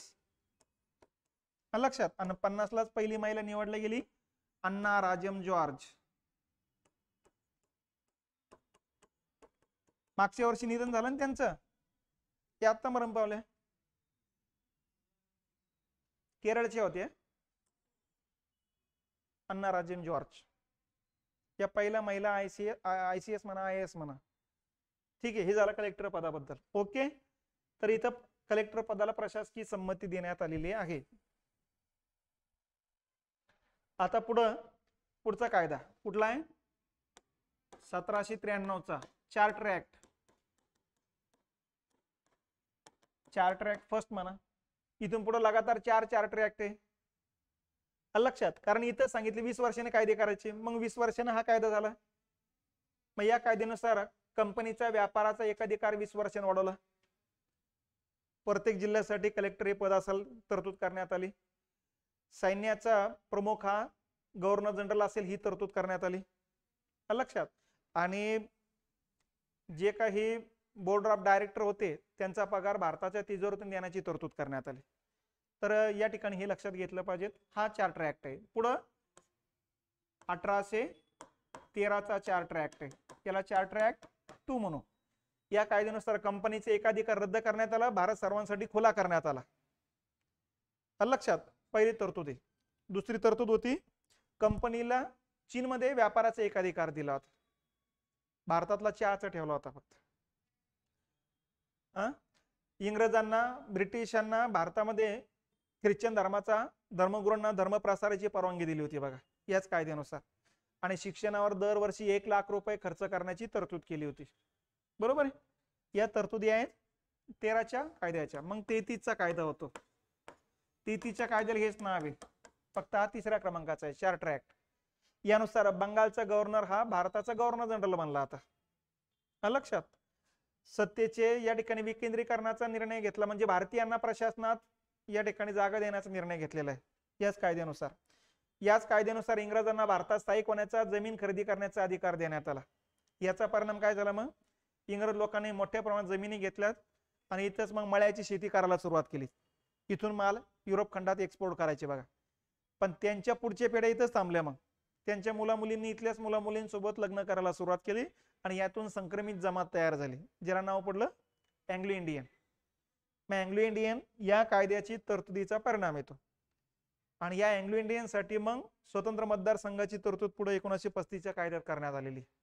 आणि नंतर भारतीय राज्यघटनेतही लोकसभेत जर एखादा अँग्लो इंडियनचा प्रतिनिधी नसेल तर मग 2 जणांची नेमणूक करण्याची राष्ट्रपतीला आणि राज्यामध्ये विधिमंडळामध्ये नियुक्ती करण्याचे राज्यपालाला अधिकार दिले. हे आता 2021 पर्यंत आहे ना. 21 ला की 22 ला? नाही, आता रद्द कधी झालंय? 19 ला. 19 ला अँग्लो इंडियनचं पद रद्द करण्यात आलं. जे होते त्यांचा जेवढा कार्यकाल आहे तेवढा संपेपर्यंत. हा, ओके, झालं का? आणि नंतर मग पुढचा कायदा झाला 1853 ला, चौथा चार्टर ऍक्ट म्हणून. यानुसार स्पर्धा परीक्षा आयोजित करण्यावरती भर देण्यात आला होता.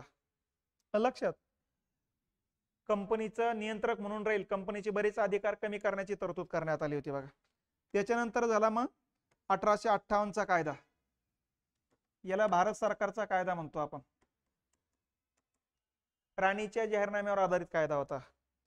नंतर मग या कायद्यानुसार गव्हर्नर जनरल पद गेलं व्हाईसराय पद आलं. याच कायद्यानुसार भारत मंत्री पद नियुक्त करण्यात आले. लक्षात. तर हे नवीन धोरणात्मक निर्णय झालेले. त्याच्यानंतर 1861चा कायदा आला. मग याचं नाव होतं भारत परिषद कायदा, इंडियन काउन्सिल ऍक्ट. भारत परिषद कायदा. मग हे पण 2 कायदे आहेत. हा फर्स्ट आहे. या कायद्यानुसार 3 प्रांतांमध्ये विधानसभा स्थापन करण्यात आली. बंगाल, बिहार, ओरिसा. 3 प्रांतात उच्च न्यायालय स्थापन करण्यात आले. बंगाल, बिहार, ओरिसा नाही, बंगाल, मुंबई, मद्रास. आणि या 3 ठिकाणी उच्च न्यायालयाची स्थापना करण्यात आलेली. याच कायद्यानुसार भारतीयांना ICS परीक्षेला बसण्याची परवानगी देण्यात आली. ठीक आहे. आणि दुसरा कायदा येतो 1892चा भारत परिषद कायदा सेकंड. यानुसार अप्रत्यक्ष निवडणूक पद्धतीला सुरुवात झाली. भारत अफगाणिस्तान दरम्यानची जी ड्युरँड लाईन होती त्याला मंजुरी देण्यात आलेली. आणि विधानसभेतल्या भारतीयांना जास्तीचे अधिकार देण्यात आले. विधेयक मांडण्याचा, विधेयक फेटाळण्याचा, चर्चा करण्याचा, सरकारवर टीका करण्याचा हे अधिकार देण्यात आलेले. बघा 92चा कायदा आहे.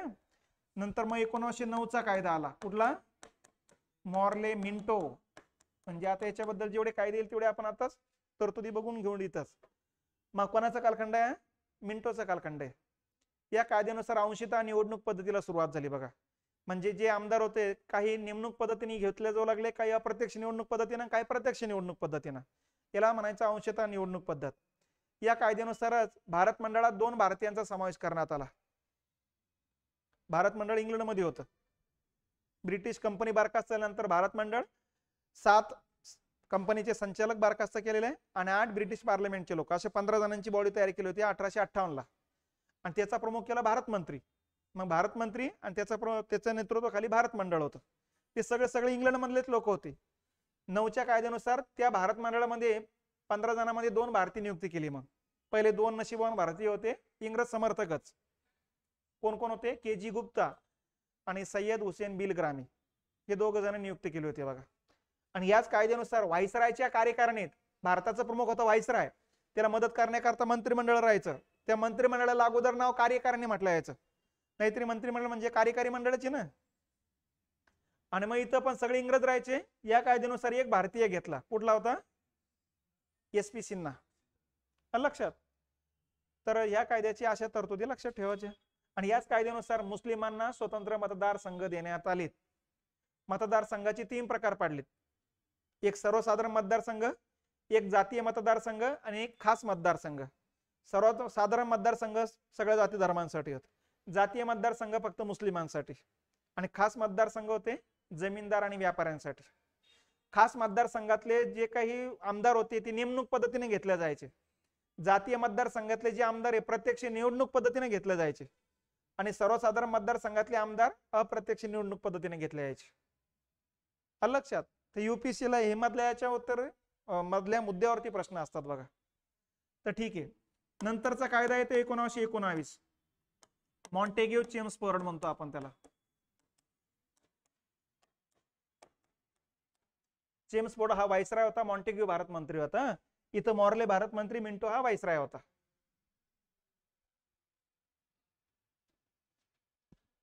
झालंय का? हा. आता या ठिकाणी एक लक्षात घ्यायचं. बघा या कायद्यातल्या तरतुदी काय?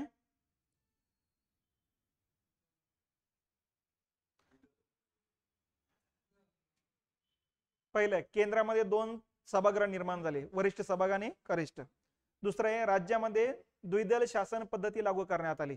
म्हणजे मंत्रिमंडळाचे 2 भाग पाडले. अर्धे मंत्री राखीव, अर्धे मंत्री सोपीव. सोपीव भारतीयांकडे मंत्रिपद देण्यात आले, राखीव मंत्रिपद त्यांच्याकडे. महत्वाची पद त्यांच्याकडे ठेवली, दुय्यम पद आपल्याकडे. लक्षात. याला म्हणायचे द्विदल शासन पद्धती. याच कायद्यानुसार भारत मंत्र्याचा पगार इंग्लंडच्या तिजोरीतून देण्याची तरतूद करण्यात आली होती.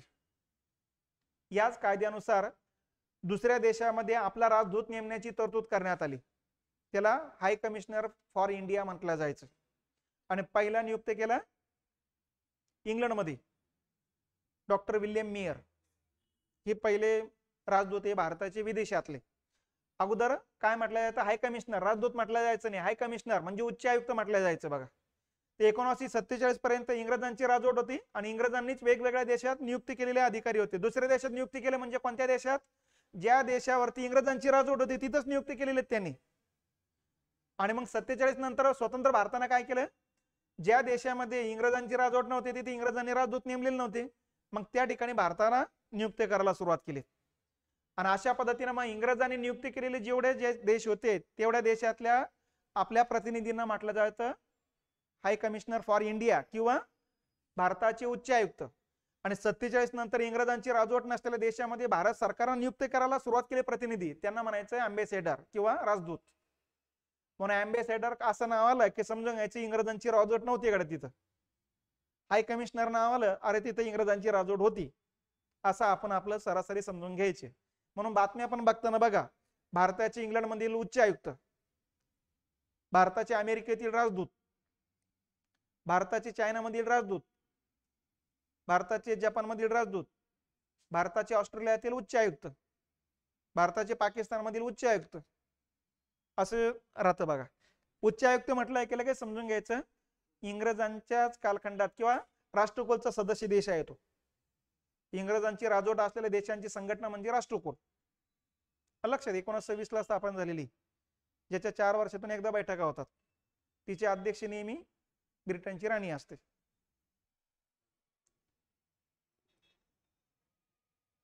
झालंय का? ओके, हा कायदा झाला. आणि शेवटचा कायदा कुठला आहे? 35 चा भारत सरकारचा कायदा, गव्हर्नमेंट ऑफ इंडिया ऍक्ट. हा सगळ्यात मोठा सर्वात शेवटचा कायदा आहे. भारतीय राज्यघटनेवर सर्वात जास्त प्रभाव या कायद्याचा आहे. म्हणून एक वेळेस प्रश्न होता, राज्यघटनेवर सर्वात जास्त प्रभाव असलेला कायदा कोणता? तर 35 चा कायदा. या कायद्यातल्या 40% तरतुदी ऍज इट इज भारतीय राज्यघटनेत आहे. ठीक आहे. मग कुठल्या कुठल्या तरतुदी?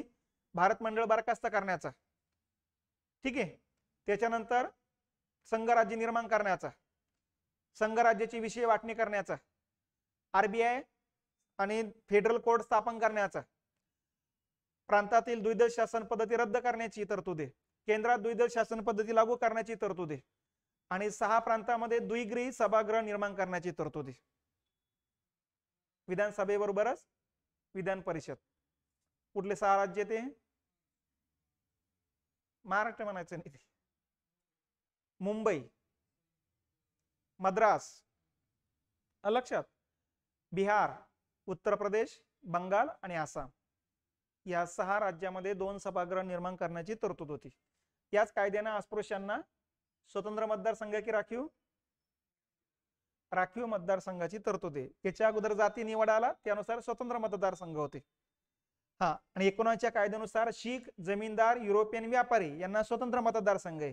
आणि या कायद्यानुसार महिला, कामगार, अँग्लो इंडियन, भांडवलदार आणि ख्रिश्चन यांना स्वतंत्र मतदारसंघ आहे. हे बघा, इथं स्वतंत्र मतदारसंघ कोणासाठी आहे? मुस्लिमांसाठी आहे. इथं शीख, जमीनदार, युरोपियन, लक्षात, शीख, जमीनदार, युरोपियन आणि व्यापारी या 4 स्वतंत्र मतदारसंघ आहे. 35च्या कायद्यानुसार अँग्लो इंडियन, महिला, कामगार, भांडवलदार आणि ख्रिश्चन या वर्गांसाठी स्वतंत्र मतदारसंघ आहे. आणि जातीय निवाड्यानुसार अस्पृश्यांना स्वतंत्र मतदारसंघ आहे. तर कशानुसार कोणाला आहे तेही लक्षात ठेवा.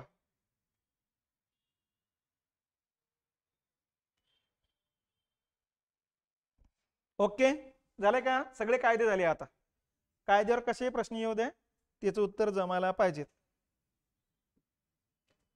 चला, पुढचा कायद्यावर प्रश्न आहे. आता पहिला प्रश्न तर लक्षात आला ना ताई? मुस्लिमांना स्वतंत्र मतदारसंघ, मॉर्लेमिंटो कायदा आहे. आता पुढचा आहे ब्रिटिश ईस्ट इंडिज कंपनीची भारतातील व्यापार विषयक मक्तेदारी कोणत्या कायद्याने संपुष्टात आली? कुठला आहे मग? कंपनीचा व्यापार विषयक एकाधिकार 1813 चार्टर ऍक्ट ना संपुष्टात आलेली आहे. ओके, पुढे घेऊ. पुढचा प्रश्न येतो, ब्रिटिश साम्राज्यशाहीने कोणत्या कायद्याखाली ईस्ट इंडिया कंपनीकडून भारताचा राज्यकारभार हाती घेतला? कुठला येईल मग? ब्रिटिश साम्राज्यशाहीने कोणत्या कायद्याखाली ईस्ट इंडिया कंपनीकडून घेतला कारभार हातात? 1858चा कायदा, गव्हर्नमेंट ऑफ इंडिया ऍक्ट. आणि कशावर आधारित कायदा होता? राणीच्या जाहीरनाम्यावर आधारित कायदा होता. राणीच्या जाहीरनाम्याचाच कायद्यात रूपांतर झालं, याला नाव देण्यात आलं घे. त्यामुळे या कायद्यातल्या तरतुदी, राणीच्या जाहीरनाम्यातल्या तरतुदी एकच आहे. परत म्हणसाल हे रिपीट घेतलं लागला की पुस्तकातून कॉपी पेस्ट झाले की काय बाबा? झालंय. कलकत्त्यात सुप्रीम कोर्टाची स्थापना कोणत्या कायद्याने झाली? कायद्यावरतीच प्रश्न आहे. कोणता कायदा आहे? 1773चा रेग्युलेटिंग ऍक्ट. आता इथं थोडं कोर्टाबद्दल लक्षात ठेवा. हे बघा, 1772ला काय केलं? हिंदू कोड बिल आणि मुस्लिम कोड बिल. हिंदूंना हिंदू कोड बिलानुसार निर्णय देण्याचा धोरणात्मक निर्णय झाला आणि मुस्लिमांसाठी मुस्लिम कोड बिलनुसार. आणि 1772लाच या ठिकाणी जिल्हा न्यायालयाची स्थापना करण्यात आली. मग जिल्हा न्यायालय स्थापन झाले 1772ला, वॉरेन हेस्टिंग्जने केलं. मग जिल्हा न्यायालयात जर न्याय मिळाला नाही तर वरती न्यायालय असलं पाहिजे, म्हणून 1773ला काय केलं? मग सुप्रीम कोर्टाची स्थापना करण्यात आली. कुठं करण्यात आली? मग कोलकाता. पण मग बंगाल प्रांतातले जिल्हा न्यायालयातले खटले तिथे जाऊ लागले. मुंबई आणि मद्रासची इतक्या दूर लोक जाणं शक्य नव्हते, कारण रेल्वे नाही, रस्ते नाही, काही नाही. आणि मग हेच लक्षात आलंय, अरे याचा काही फायदा नाहीये, फक्त बंगाल प्रांतातल्या लोकांसाठी. म्हणून मग 1861ला उच्च न्यायालयाचा कायदा करण्यात आला आणि उच्च न्यायालय 3 ठिकाणी स्थापन करण्यात आलं बघा, मुंबई, कलकत्ता आणि चेन्नई. आणि मग या ठिकाणी पुढे 35च्या कायद्यानुसार मग उच्च न्यायालयात जर न्याय मिळाला नाही तर वरती न्यायालय असावं, म्हणून परत सुप्रीम कोर्ट स्थापन करण्यात आलं 35च्या कायद्यानुसार, ज्याला फेडरल कोर्ट असं नाव देण्यात आलं. मग हे स्थापन झालं दिल्लीला, कारण राजधानी दिल्लीला होती, अगोदर राजधानी कोलकाता होती. मग 1861लाच हे सुप्रीम कोर्ट कोलकात्याचं रद्द झालं. असं समजू नका की इथं रद्द झालं म्हणून. ते 1861ला सुप्रीम कोर्टाची तरतूद रद्द करण्यात आली, त्याच्याऐवजी उच्च न्यायालय स्थापन करण्यात आलेले. झालंय काय? चला पुढचा प्रश्न घेऊ. आर्थिक व कृषी विषयक समस्यांच्या अध्ययनाच्या माध्यमातून 1867 मध्ये स्थापन झालेल्या कोणत्या संस्थेने जनजागृतीचे काम केले? सांगा.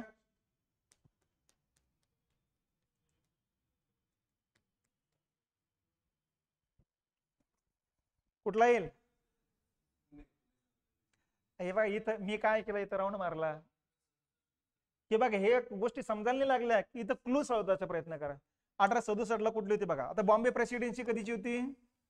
1885ची होती. बद्रुद्दीन तय्यबजी, दिनशाह मेहता, फिरोजशाह मेहता, दिनशाह वांचा, दादाभाई नौरोजी यांनी स्थापना केलेली. इंडियन असोसिएशन 76ची, कोलकाता सुरेंद्रनाथ बॅनर्जींनी स्थापना केलेली. मद्रास नेटिव्ह 1852ला GTGL चेट्टी यांनी स्थापन केलेली होती. मग आता राहिली 1867ला कुठली आहे? पुणे सार्वजनिक सभा. ओरिजिनल ते 1867ची स्थापना आहे, पण व्यापक प्रमाणावर काम सुरू झालं त्यांचं 70ला, असं आहे ते. झालंय. चला पुढचा प्रश्न. Poverty and British rule in India हा ग्रंथ कोणी लिहिला? नौरोजीने लिहिलेला आहे. आता इथे लक्षात ठेवा, आर्थिक क्षेत्राबाबत एखादा प्रश्न असतो हुकून चुकून. आर्थिक क्षेत्राबाबत 3 व्यक्ती लक्षात ठेवा. एक दादाभाई नौरोजी यांची ड्रेन थेरी, याला म्हणायचं आर्थिक निस्सारण सिद्धांत. ड्रेन थेरी म्हणजेच काय? आर्थिक निस्सारण सिद्धांत. हा सिद्धांत कधीचा होता? हा सिद्धांत आहे 1876चा. आणि या सिद्धांतावर आधारित ग्रंथ कुठला होता? हा ग्रंथ आहे poverty and British rule in India. हा ग्रंथ कधीचा आहे? मग 1898चा आहे. भारताचे पहिले दरडोई उत्पन्न काढणारा व्यक्ती कोण? तर दादाभाई नौरोजी, 1876चा काढलेले त्यांनी. दुसरा व्यक्ती आहे न्यायमूर्ती रानडे. यांनी काय केलेलं? 1901ला एसेज ऑन इंडियन इकॉनॉमी हा ग्रंथ लिहिलेला आहे. आणि तिसरे होते रमेशचंद्र दत्त, RC दत्त. यांनी 1898लाच इकॉनॉमिक हिस्ट्री ऑफ इंडिया नावाचा ग्रंथ लिहिला होता बघा.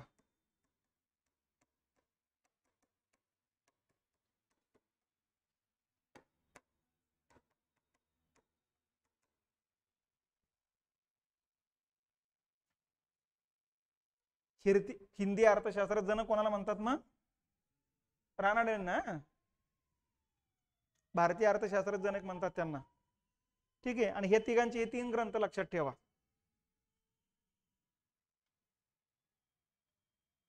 झालंय. येऊ पुढे. बिहारमधील चंपारण्य सत्याग्रह कोणत्या पिकाशी निगडीत होता?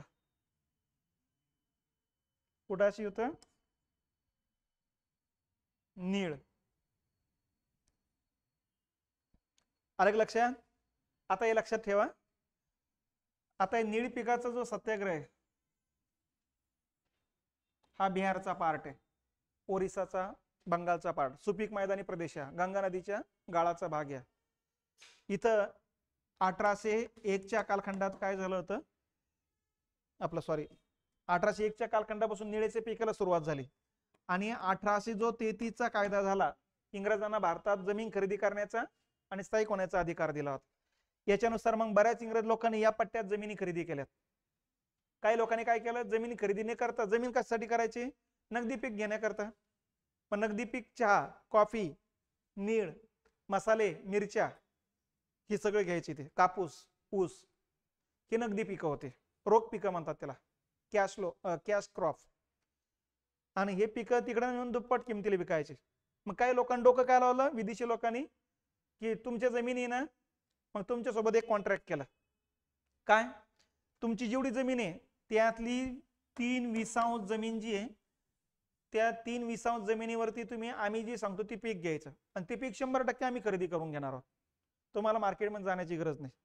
आणि त्या पिकाचा दर पण ठरवला त्यांनी, एवढ्या किमतीला आम्ही घेत चालू, तुम्ही करत चला. यांनी सांगितलं ओके ठीक आहे, कारण ते खाण्यासाठी कामं येत नाही, ते रंगासाठी कामं येते. त्यामुळं मग या लोकांनी कॉन्ट्रॅक्ट केला, म्हणजे कॉन्ट्रॅक्ट फार्मिंग सुरू झाली बघा इथं.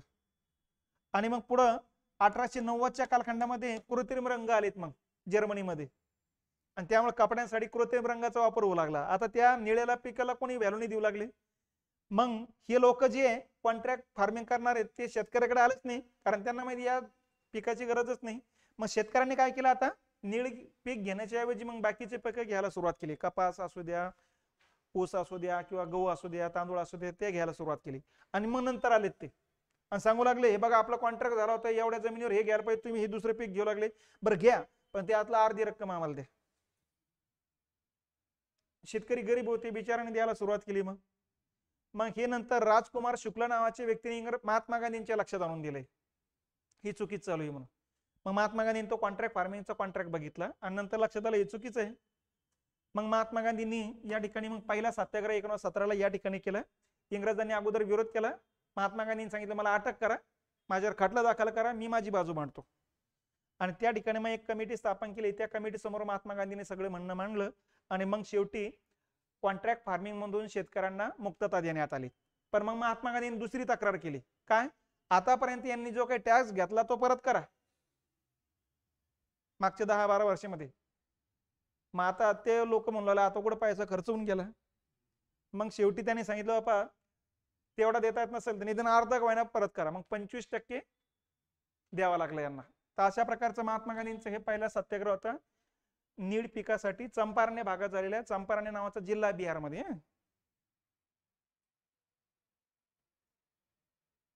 झाले का? हा.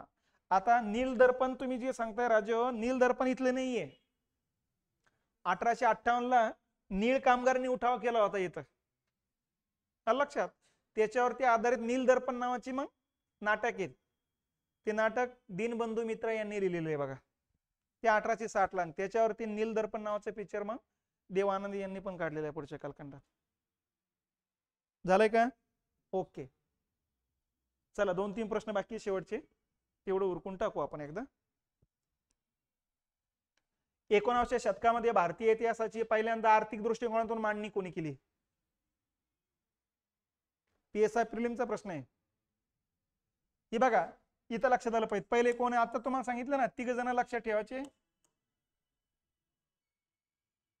बरं हे तुम्हाला 2 माहितच नाही, आता एकच माहिती आहे. अ पासून चला. अ इथं आहे, इथं आहे, इथं आहे, इथं. अरे सगळीकडेच. मग इथं हे रानडे आणि हे आता हे पाठात लागेल. अ ब ड आहे का पर्याय?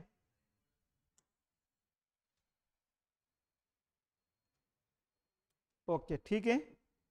पुढचा प्रश्न, इकॉनॉमिक हिस्ट्री ऑफ इंडिया लिहून दिलेला आहे, कोणी लिहिला? RC दत्त. कधी लिहिला? हे ICS अधिकारी होते बरं का. यांनी ग्रंथ लिहिताना कशाचा आधार घेतला? सरकारचीच आकडेवारीचा आधार घेतला. आणि सरकारची कोणती आकडेवारी? त्यांनी काय केलं 1800, आता हे तुम्हाला काही सांगण्याची गरज नाही, याच्यामध्ये काय फायदा नाही तुमचा, जाऊ दे. पुढचा प्रश्न घ्या. टिंबटिंब यांनी पहिली कापड गिरणी सुरू केली, कोणी केली? कावतजी दावर. कधी सुरू केली? 54 ला. कुठे केली? मुंबईमध्ये. आधुनिक उद्योगाला सुरुवात कधीपासून होते असा प्रश्न होता एक वेळेस, तर 1854 पासून. मग 1854 ला पहिलं आधुनिक उद्योग स्थापन सुती कापडामध्ये कोणी केलं? कावतजी दावर. पहिली ताग गिरणी कुठे सुरू झाली? कोलकात्याला, श्रीरामपूर नावाचं गाव आहे तिथं, 1855 ला. ब्रिटिश सरकार भारताला टप्प्याटप्प्याने सुशासनाचे अधिकार आणि जबाबदार राज्य पद्धती देईल असे 1917 साली कोणी घोषित केले? मॉन्टेग्यूची घोषणा, नावच त्याचं ते आहे ना, ऑगस्ट घोषणा म्हणा किंवा मॉन्टेग्यूची घोषणा म्हणा. 17 ला ती. हे बघा 1916 ते 17च्या कालखंडामध्ये कुठलं आंदोलन झालेलं आहे? होम रूल चळवळ झालेली. लक्षात. या होम रूल चळवळीमध्ये चतुसूत्रीचा अवलंब करून जहालमतवाद्यांनी आंदोलन केलं होतं बघा. आणि हे आंदोलन दडपून टाकणं अवघड चाललं होतं, कारण हिंदू आणि मुस्लिम दोन्ही एकत्रित आले होते. कारण लखनौ करारानुसार मुस्लिम लीग आणि काँग्रेसमध्ये युती झाली होती, त्यामुळं व्यापकता वाढत चालली होती. आंदोलन थांबवण्याकरता मग मॉन्टेग्यूनं पार्लमेंटमध्ये घोषणा केली होती 20 ऑगस्ट 1917 ला. त्यालाच ऑगस्ट घोषणा किंवा मॉन्टेग्यूची घोषणा म्हणतात. आणि त्यांनी ही घोषणा केली, मग ब्रिटिश सरकार भारताला टप्प्याटप्प्याने सुशासनाचे अधिकार आणि जबाबदार राज्य पद्धती देईल, म्हणजे स्वराज्य देईल असं थोडक्यात म्हणायचं होतं त्यांना. पण मग स्वराज्याची तरतूद तर केलीच नाही, कारण पहिल्या महायुद्धाचा कालखंड असल्यामुळे इंग्लंड गोत्यात होता अगोदरच, आणखीन गोत्यात यायचं नव्हतं. म्हणून भारतातला असंतोष कमी करण्याकरता ही घोषणा केली. आणि याच्यावर आधारित मग पुढे मॉन्टेग्यू चेम्सफोर्ड नावाचा कायदा केलेला आहे बघा. झालंय? ओके. एवढंच PPT तयार झाली होती आज. बाकीचे PPT तयार होईल संध्याकाळी. आपण मग 6 ते 8च्या दरम्यान. आता 30च प्रश्न होऊ लागले 2 घंट्यामध्ये, तर याचा अर्थ आपल्याला 166 प्रश्न कंप्लीट करायचे आहे. थोडा वेळ आपल्याला वाढवावा लागेल किंवा मग स्पष्टीकरण थोडं कमी करावं लागेल.